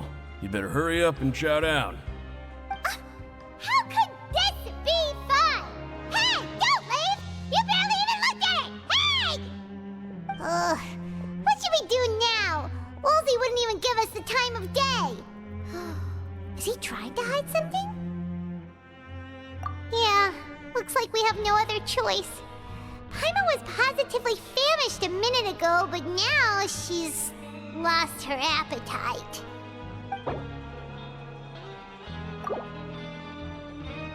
What would you like to do this afternoon?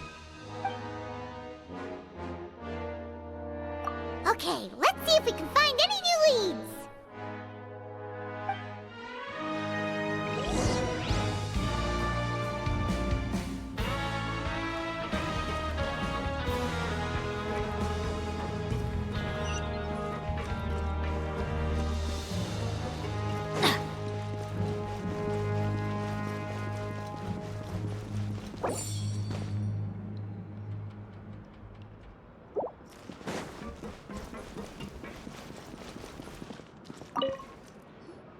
Oh, hello. You two are the ones who were with His Grace.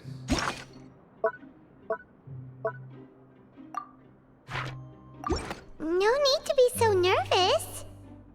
Sorry, I couldn't help but think of His Grace once I saw you, and I...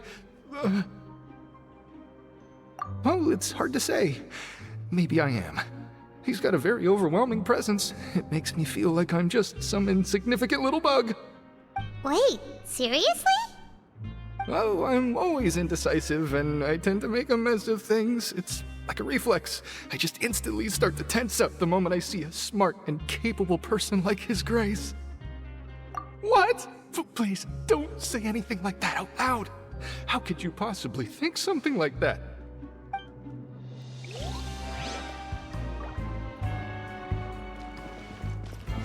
Off we go!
Siegewing? Aren't you supposed to be in the infirmary? What are you doing in the production zone? Hello, Traveler. Paimon? Everyone's usually busy around now, and we don't have any patients to look after in the infirmary. I thought I'd come here and enjoy the sight of everyone hard at work. Enjoy? What's there to enjoy here? It's really worth watching. I often stand here and observe everyone. Humans are just so interesting and adorable. I like to watch your expressions while you work. Are you talking about pets or people? Oh, I can see why you think that, but you shouldn't jump to conclusions. See, we Melazines are a different species, and we see the world very differently from humans. It's very easy for me to observe everyone's condition. All it takes is one look, and I can tell which workers are exhausted. Wait, Melazines can see that? Huh. That does sound useful for being a nurse. Yes, running around tending to everyone's health is very fulfilling. but I'd much prefer it if you're all happy and free from exhaustion and pain in the first place. Take care of your body, make sure you eat well. Always rest when you're tired from work, and don't push yourself too hard. We'll definitely take care of ourselves. Thanks for the reminder.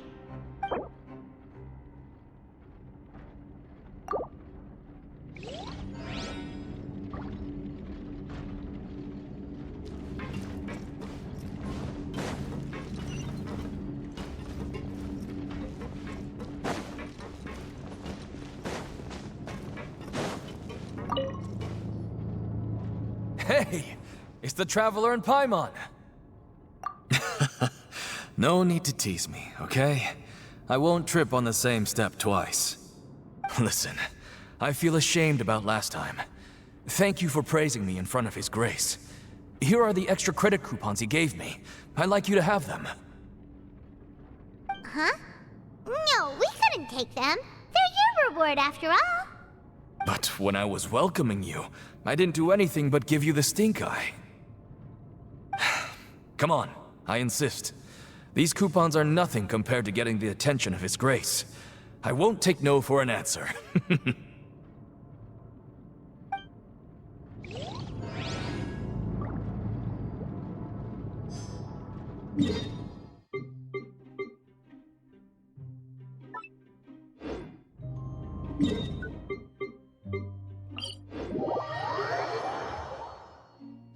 Adventure time!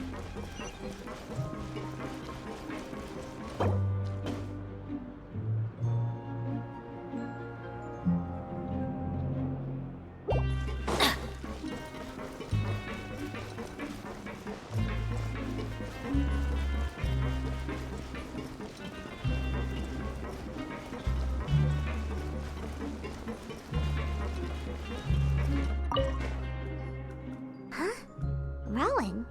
What are you doing here, Chief? I was injured a bit just now. Nothing major, I think I just pulled something.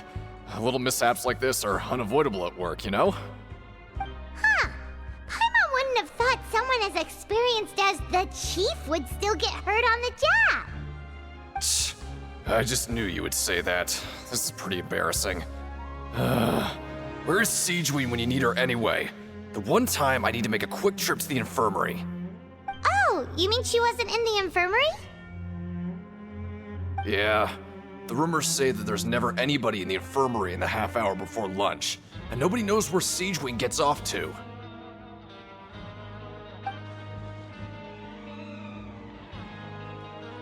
Huh. That's actually really strange. Siegewein's always super dedicated to her work. Where else would she possibly go? Forget it. I can take care of a small sprain like this on my own anyway. No need to trouble her.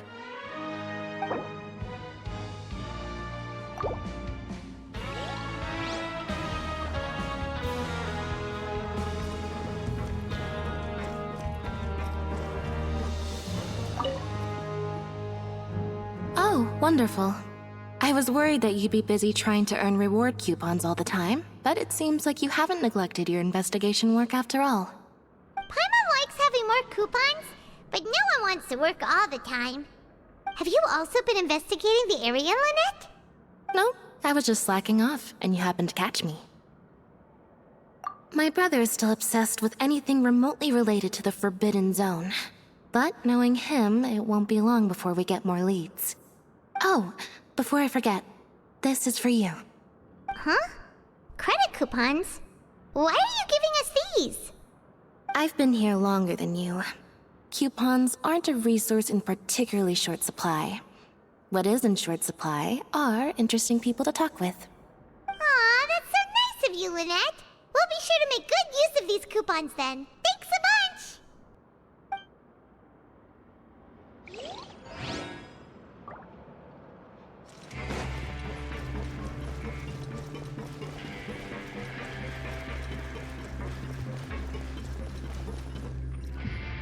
Hey, look! There's something here! Looks like a research notebook. That suspicious guy peeking into the infirmary just now. Are they a fan of Siegewein? He must have dropped this. Let Paimon read it real quick. The Melusine perceive the world very differently from humans. There are significant deviations. As a result, their sense of aesthetics and beauty is also very different from that of humans. This must be taken into consideration when giving gifts. Ooh, this all sounds pretty serious. He sure did his homework. And as for the notebook, let's take it.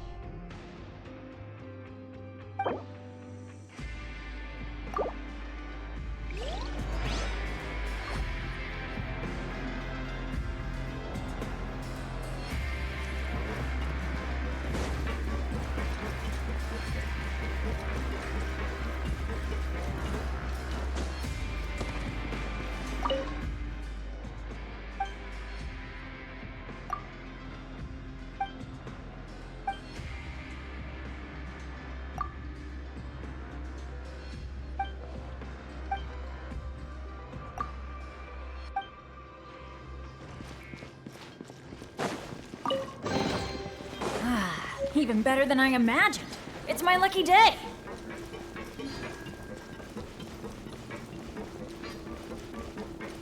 Off we go.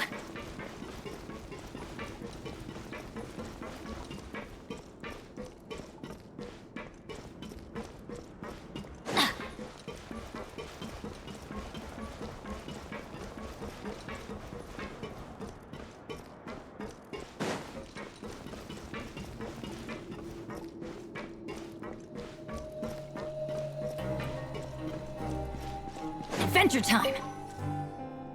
Oh, you want to stop investigating and go rest?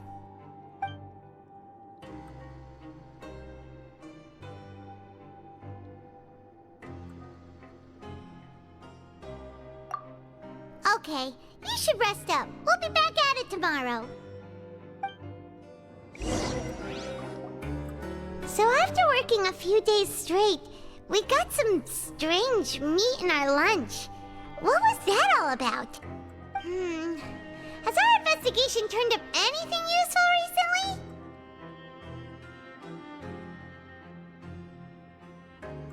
Really? Then it looks like that part of the investigation has hit a dead end. Well, we'll keep searching for more clues tomorrow.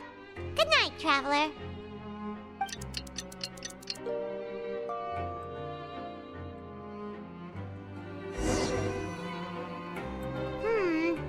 Maybe we can make some progress in our investigation today. What do you have planned for us?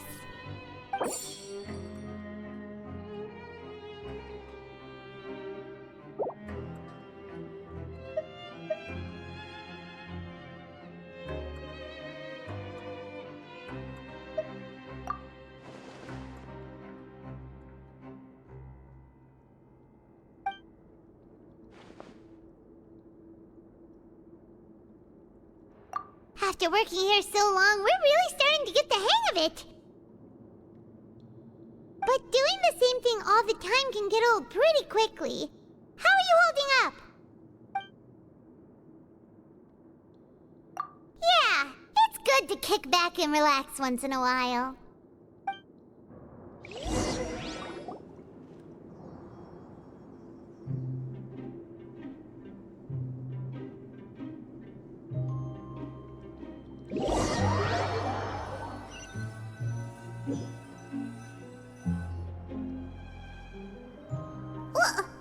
What is this garbage? Ooh, it looks disgusting! Oh, Paimon misses your cooking now. What would you like to do this afternoon?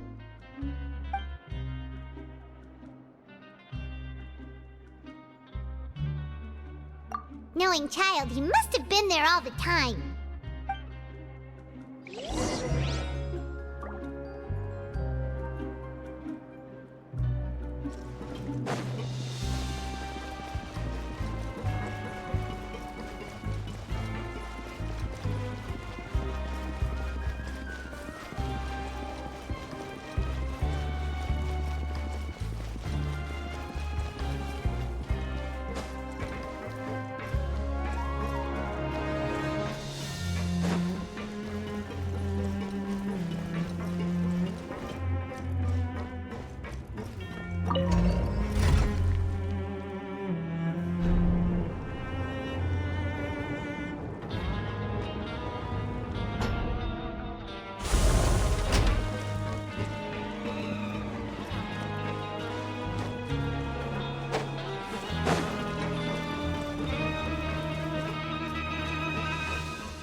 Oh, you must be the Traveler, huh?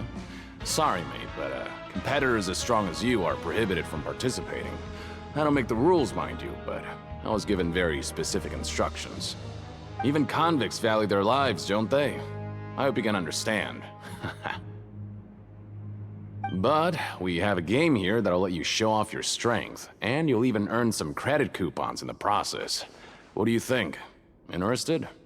And if we lose the game, will it cost us credit coupons? Of course. That's the cruel reality facing every competitor in a place like the Pancration Ring. Okay, great. Let me walk you through the rules. The targets in front of you will pop up one after another. You'll need to hit the targets in the same order that they popped up. If you can complete a few rounds in a row with no mistakes, then you'll win credit coupons. But the second you mess up the order, you'll lose. Game over. The game costs 300 credit coupons to have it go. So, you up for it? Thanks for your patronage, mate. Now, let the game begin.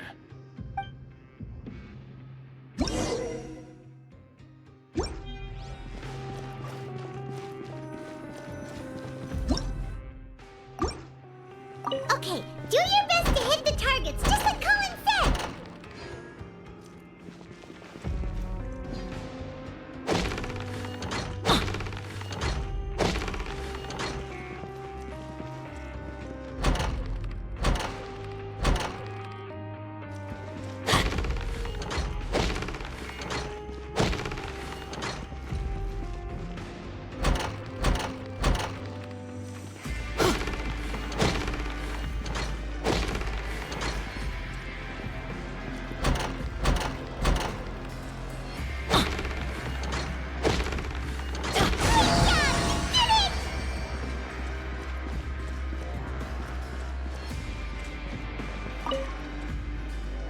Your strength really shouldn't be underestimated. Now I get why you're prohibited from participating in any official fights. Nobody who values their life would be willing to get in the ring with you. However, you two haven't tried betting on the outcome of a Pancration match yet, have you? Just go talk to Rusimov. Buy a ticket for whichever fighter you think will win. There's a big payout if the fighter you support comes out on top. But we don't know anything about the fighters. How can we possibly know who to support? That's normal. Just watch a few matches and get a feel for the fighters. It won't be long before you can pick winners in your sleep. He's got a point. Why don't we give it a try? If we have enough coupons, we could probably bet at random until we figure everything out. Bet at random, huh? Well, how should I put it? It's not like you can't do that, but I'd advise you to give it some more thought first. Huh? We shouldn't get too carried away. What's the problem? What? Never even picked a boxer before, and you already know about the rules? You're not just strong fighters. Seems you're pretty perceptive, too. Might as well tell you about it, since you already know that much.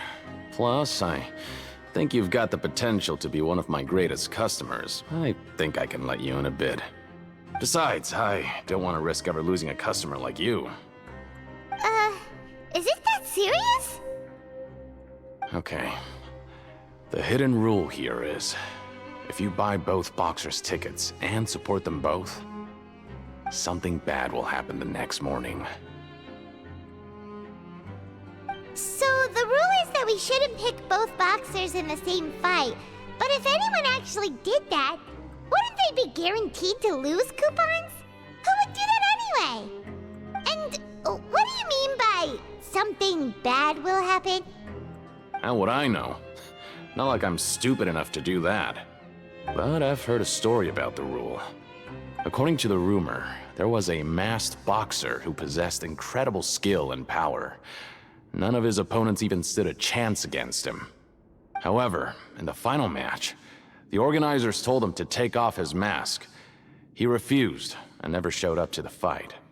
And after that, he was never seen again. Some say he died, or that he was taken care of by the event's organizers. But everyone remembers that he was someone who cherished honor above all else. In his eyes, supporting both boxers in a match would dishonor the competition itself. So you mean it's like a curse? He'll take vengeance on anyone who does that? No, he was always wearing a mask, like he was intentionally trying to hide his identity. I don't even know anything about his past. Traveler, do you think that boxer was... Huh? We will? You're not serious, are you? Look, here I was just trying to be nice and warn you, yet here you are trying to break it on purpose? Yeah, it sounds pretty scary to Paimon.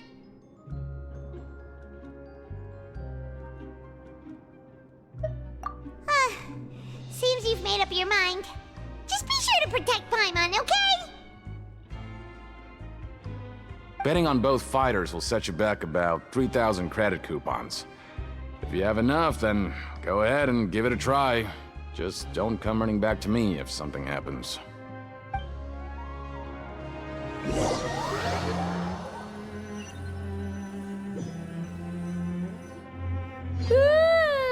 We woke up so early today that Paimon's been nodding off all afternoon. Good thing it's finally time for bed.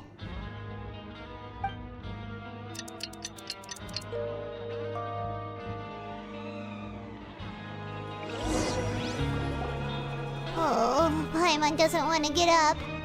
Paimon still feels completely exhausted from yesterday. What do you have planned for us?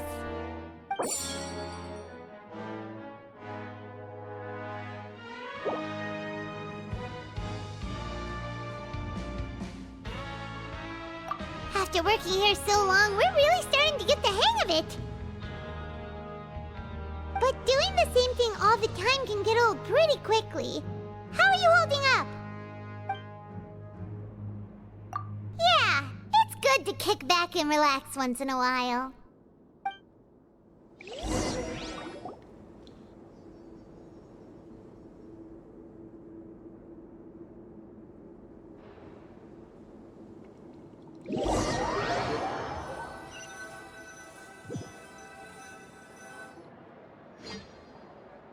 Oh, just a regular meal set. Guess Paimon shouldn't get her hopes up. What would you like to do this afternoon? Maybe we'll be able to find some leads there.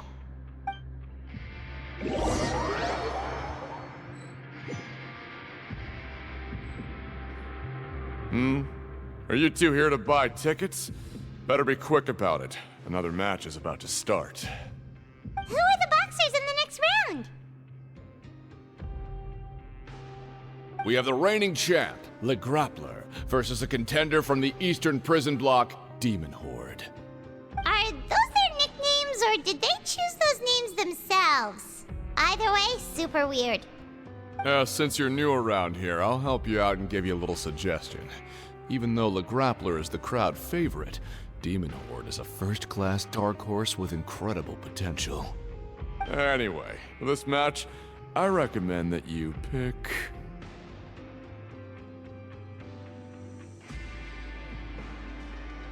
Huh? For both fighters? I could tell you're new to this, but I didn't think you were completely clueless. Maybe you don't quite understand the rules, no? Let me try to explain again for you more clearly. You see... Oh, no need. We're aware that we're going to lose coupons. Alright then, if you're absolutely sure. Remember, no refunds once you buy the tickets. Yeah, we got it! Just shut up and take our coupons!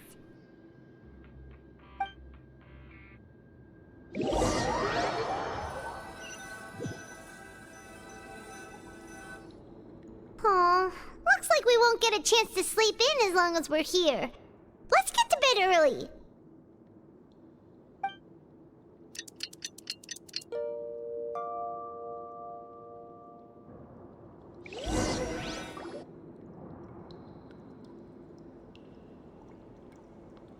Hey, Traveler! Paimon! Package here for you. The next time you buy something, go pick it up yourself. I'm not a delivery man, you know. Huh? A package? For us? Did you buy something, Traveler? Paimon's not quite awake yet, so why don't you go take a look? Right! Yesterday we broke the hidden rule and bought tickets for both boxers. Oh, maybe this package is the bad thing that Colin said would happen. Paimon suddenly feels wide awake. Wait, maybe let Paimon go hide somewhere first. Just call Paimon after you opened it. Hey, wait! Paimon's still here! Don't open it! Ah! Huh? What is it? Are you okay? Let Paimon take a peek too.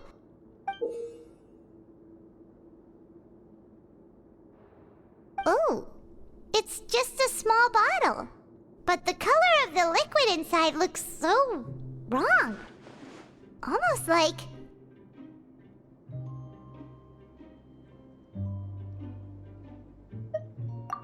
Alright, that's enough of that. No need to say it out loud. Paimon already knows what you're trying to say.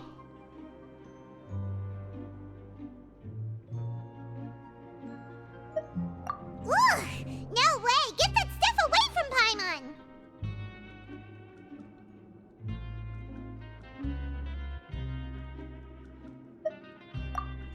Paimon thinks we shouldn't open the bottle until we figured out what's going on.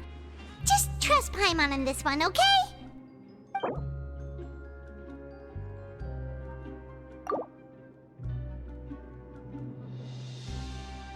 What do you have planned for us?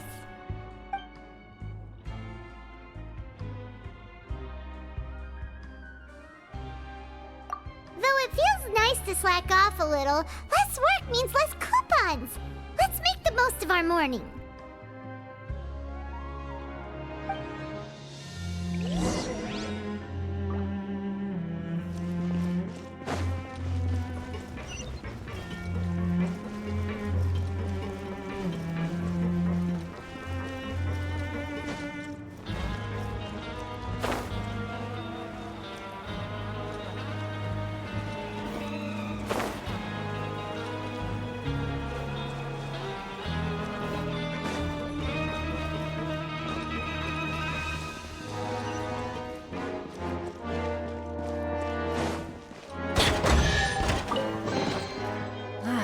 Even better than I imagined. It's my lucky day.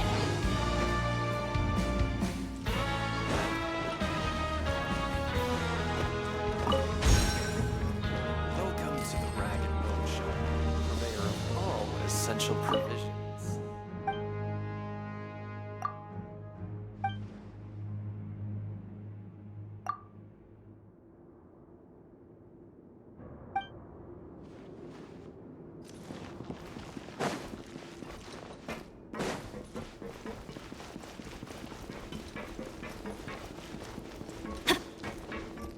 Off we go.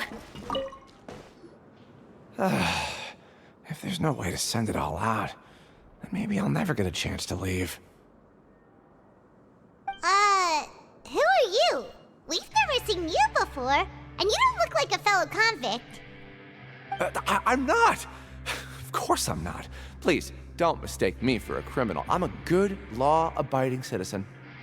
Then what are you doing here? You sure seem anxious about something. I'm a promoter for Fontico, and I'm usually responsible for promoting our drink products.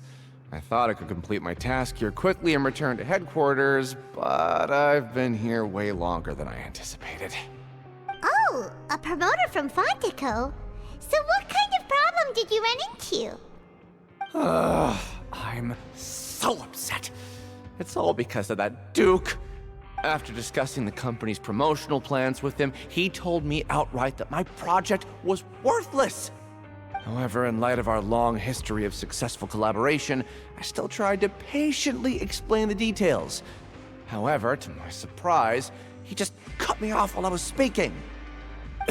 Let me take a moment and recall his exact words. I'm just gonna stop you there and say no. If anything, I'm saving you time. It seems you don't fully understand the value of credit coupons here, nor do you understand the value of your own products. The former is because you are from the overworld. That's understandable, and I don't blame you for that.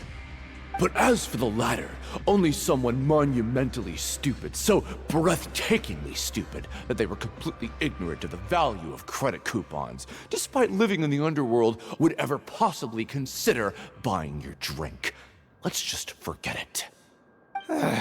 Anyway, that's how he rejected my proposal and asked me to come up with another solution with the condition that it doesn't cause any trouble for him. Can you believe that guy? Well, he is the head honcho here. Not much you can do about that. We met him too and could tell that he's the kind of guy that's hard to pin down. Fine. I know I should just let it go. I'm on his turf after all. His house, his rules.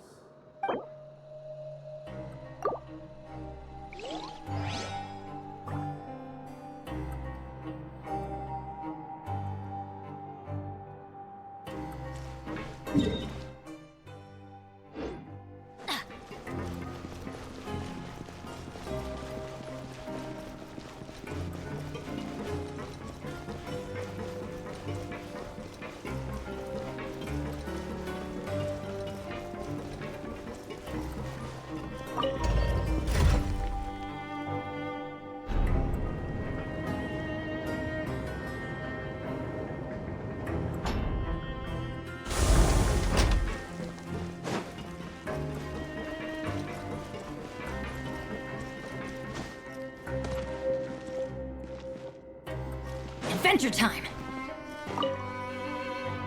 Hey, I heard you crazy fools really did it. You bought tickets to support both fighters, didn't ya? Well, did anything happen? Well, the next day we received a mysterious package, but we still haven't made any sense of the contents.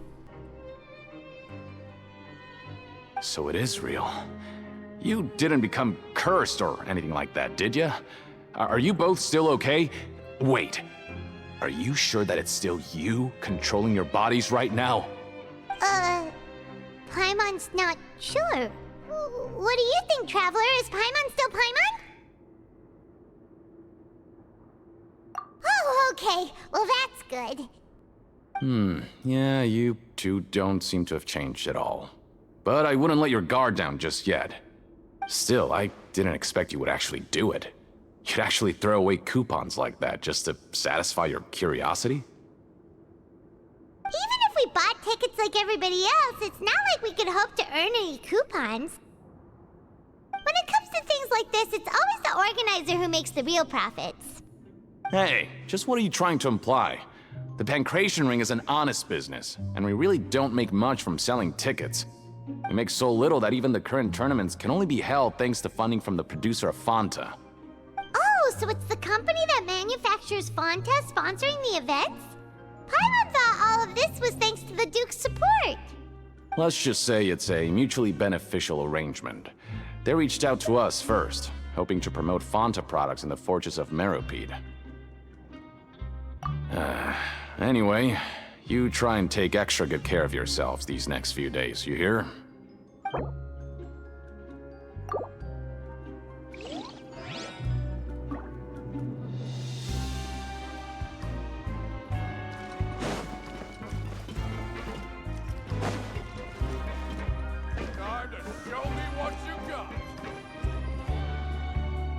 Hey, what are these papers scattered all over the ground? Are they registration forms or something? Maybe not. Every page has the Fontaco symbol on it. Maybe it's some flyers from the company. Okay.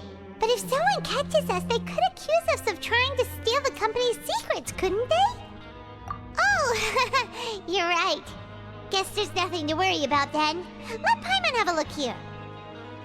Without assistance from the Fontaine Research Institute, development of the new product has been slow, and some researchers on the project have voiced concerns. We have no choice but to let the new product undergo the first phase of promotional trials without a designated name or packaging. we will adjust the direction of future development according to feedback. We have decided to only conduct closed, small-scale trials for the time being. Sure doesn't seem like anything unusual. The company is just trying to develop some new products besides Fanta. But it sounds like things aren't going well at all. Let's put these papers back where we found them and make it look like nobody went through them. Okay, good.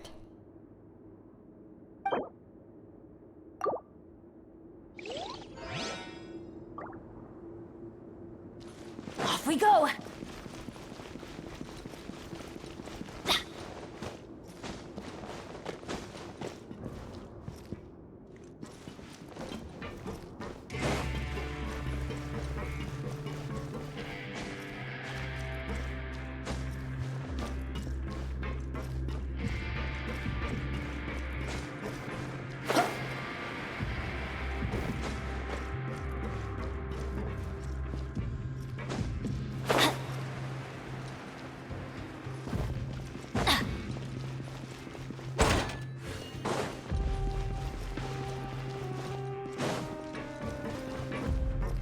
Adventure time!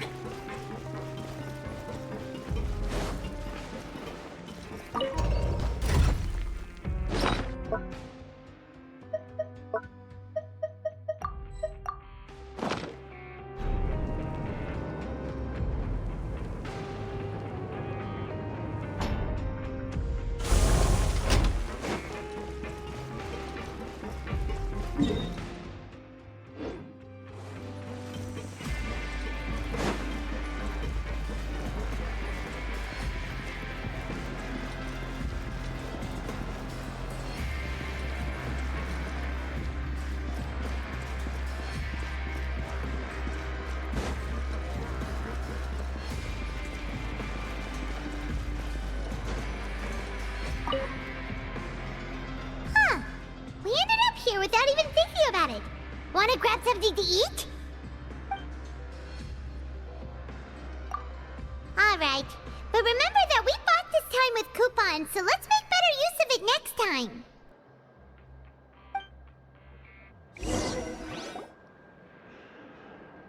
Oh, just a regular meal set.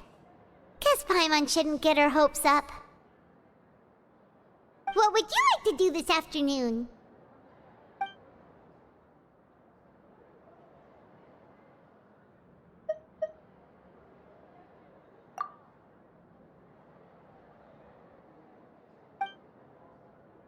After working here so long, we're really starting to get the hang of it. But doing the same thing all the time can get old pretty quickly. How are you holding up? Yeah, it's good to kick back and relax once in a while.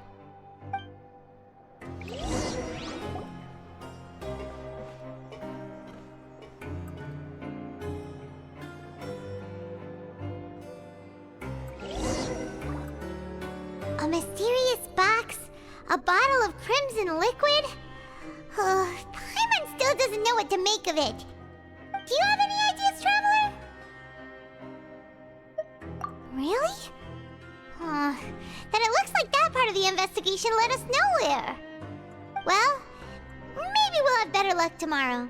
Good night, Traveler.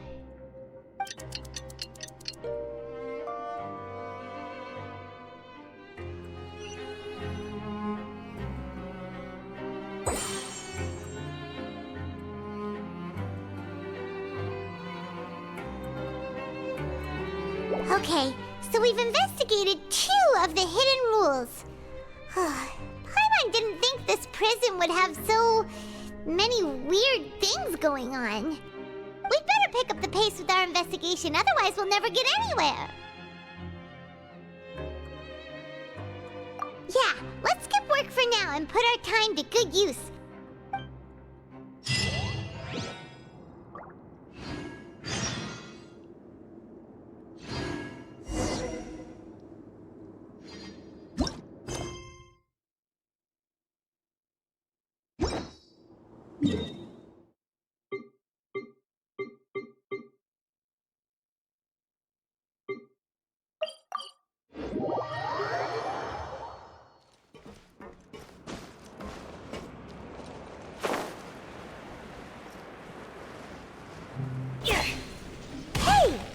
Vidoc over there? Huh.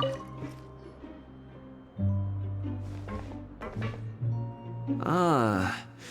Seeing you at this time must mean you've already saved up a lot of credit coupons. Or at least enough to skip work. Seems you're getting into the swing of things around here. Impressive. Very impressive. So, now can you tell us about the hidden rules you know? If that's what you want to know, I guess you couldn't have come at a better time. Huh? What do you mean it's a good time? Leonid and those other pesky broke urchins have all gone to work in the production zone. I wouldn't want them listening in without paying up.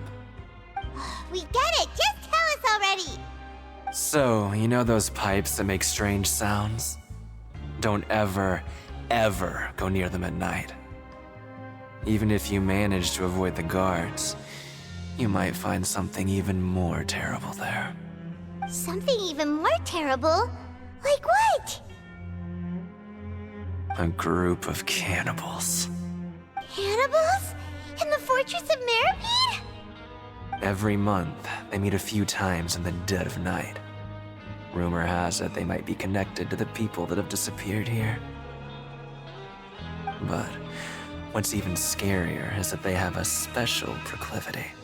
Since they have no way to dispose of the leftover remains, they have ways to transform them into other forms and keep them in the fortress forever.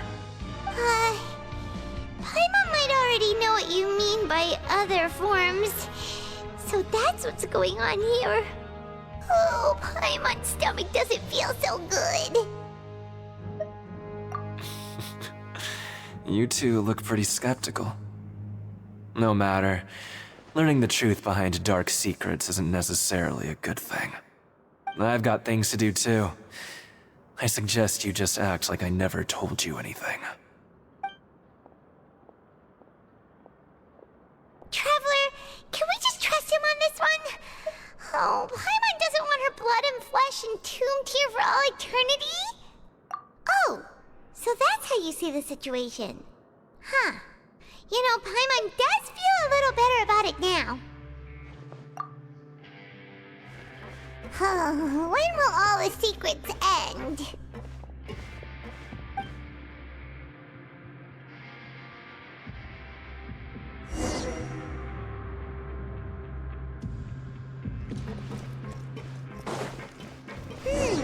Vidoc isn't here.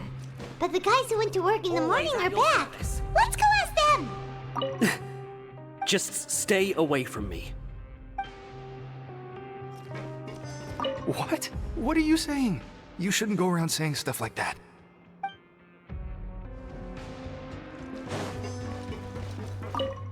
What are you talking about? Listen, you should keep your nose out of other people's business.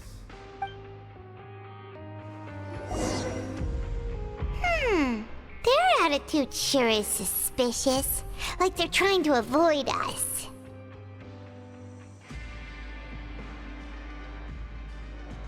But if they're being so obvious about acting weirdly, do you think they might just be trying to lure us in?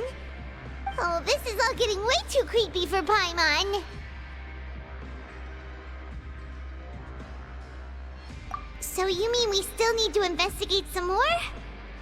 Okay, if you say so.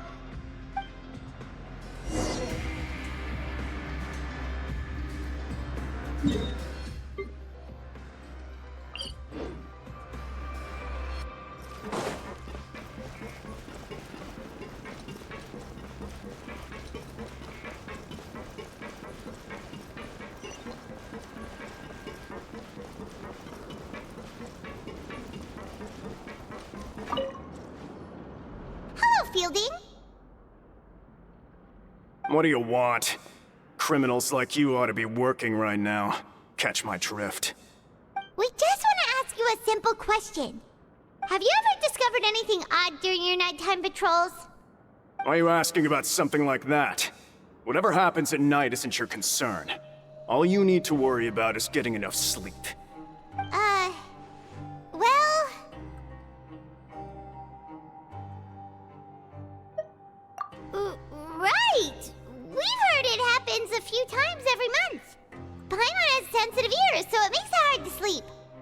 Really?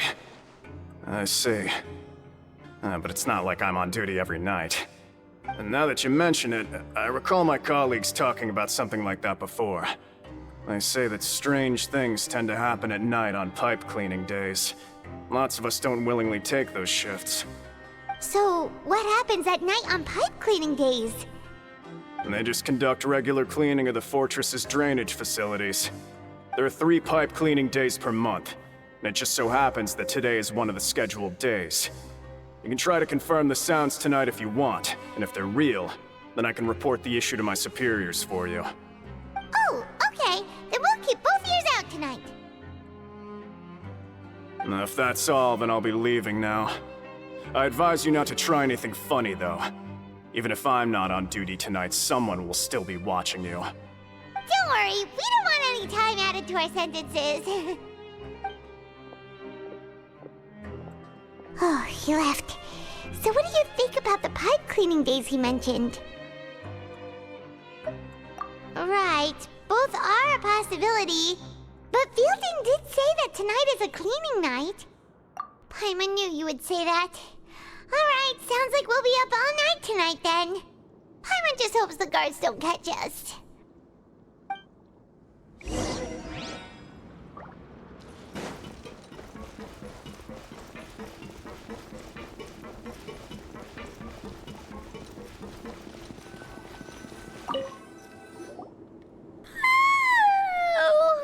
I'm so tired. But we can't sleep yet. They'll be cleaning the pipes tonight, so it's the perfect chance for us to investigate. Whatever. Just be sure to wake Paimon if she dozes off. Paimon's worried something might happen if you go alone. Huh? Traveler? Did you fall asleep already?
Traveler, come on, wake up!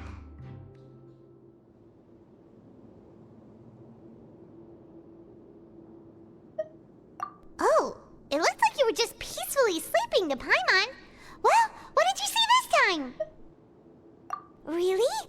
So we're finally starting to figure out what actually happened! But what about the cannibals? How do you explain them?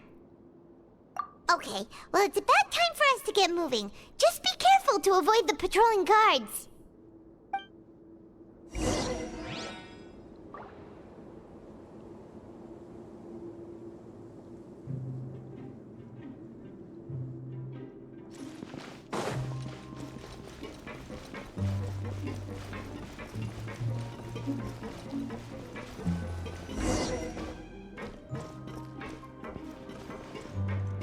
Shh! Careful! We'll get in trouble if the guards catch us. Hey, not this way. We need to get to that pipe, remember?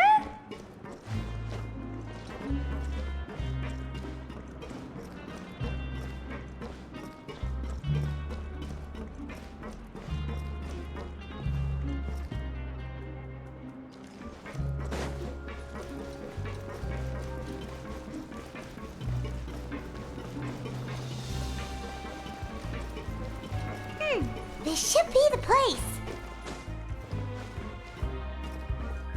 Off we go!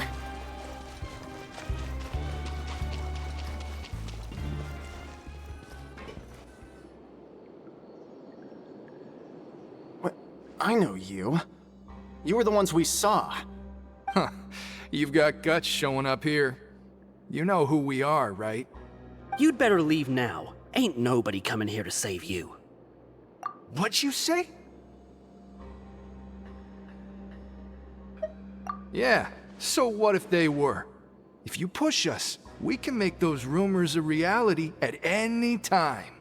Hey, what's the point of all those rumors anyway? What exactly are you trying to do? I don't have to tell you anything. If you turn around, go back to the dormitories, and act like you never saw anything, then I'll pretend that you never showed up here. Yeah, scram. Nothing worth seeing here. Huh? What did you say? Isn't that exactly what Boss said when he left? Hey, do you know our boss? Whoa. We had no idea our boss was such a big deal. He always kept his identity a secret. So, did he have you come here to find us? Oh, so your child's crew here? Seems like he had no problem fitting in. We're the only ones who heard him say those words when he left that night. So unless he somehow told you those exact same words after that... All right. I guess that's proof enough for me. I believe you. Wow, those dreams of yours sure come in handy. We gave him the business for a while, and would always give him a hard time when he first came to the Fortress of Maripede. But here in the fortress, the strong will always earn respect. He was working the longest hours and racking up wins in the Pancration Ring.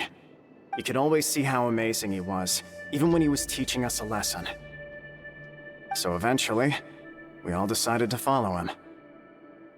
But one day, he suddenly told us that he had to find a way to escape this place, no matter the cost. He said it was because he heard that call again. And as his crew, if the boss wants something, then it's our job to get it done. So, we got to work, and used the hidden rules that were here to make up and spread the rumor about the cannibal rule. We just wanted to give him a better chance of escaping on a night after the pipes had been cleaned. Oh, thanks to your rumor, nobody would want to come anywhere near here, prisoner or guard. Wow, it sure is easy to exploit people's fear of the unknown. But has a child already escaped? Why are you all still coming here after pipe cleaning day? Because as far as we know, the pipe he went into isn't actually an exit. It should be a dead end. It leads to an abandoned factory area, and even if there were a way to escape from there into the sea, we're still way too deep. No one could ever reach the surface alive. But Boss still insisted on going in. It's like he was obsessed about it. So we told him that we'd pretend as if he never existed while he was gone. And that if he wanted to come back, he should wait for nighttime on a pipe cleaning day. That way, we could meet him here and help cover the whole thing up. So you come and wait here through the night a few times a month just because of that promise? Yeah, but it's been so long now. We already know in our hearts that he must have managed to escape somehow. Is it also possible that something unfortunate happened to him? Nothing could ever defeat Boss or slow him down. It's one thing we know for sure. Okay. Paimon was just brainstorming possibilities. All right. Keep quiet and follow us.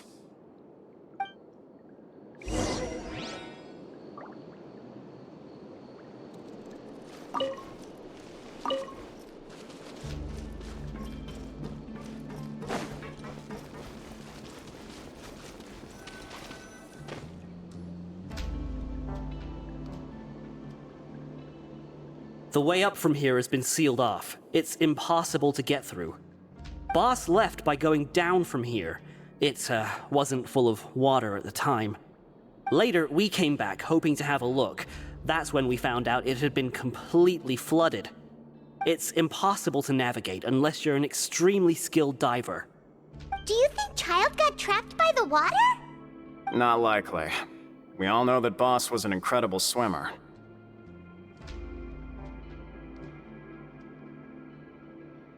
Really? Then have him come investigate, pronto. Just be sure to tell us if you get any news about Boss. It's getting late. We should leave before the guards come this way. Yeah, we learned a lot about what happened to Child here. Let's get going!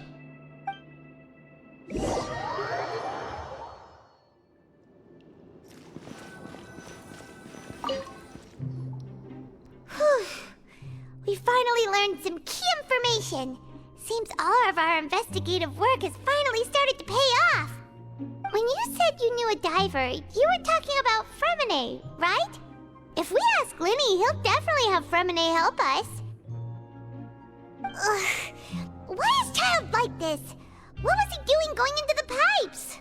Not making our jobs easier, that's for sure. Fortunately, though, it seems like it's only a matter of time now before we find out what really happened. Now that we can finally relax, I'm starting to feel super sleepy. Let's try to get some rest while we still can. Nighty-night, traveler!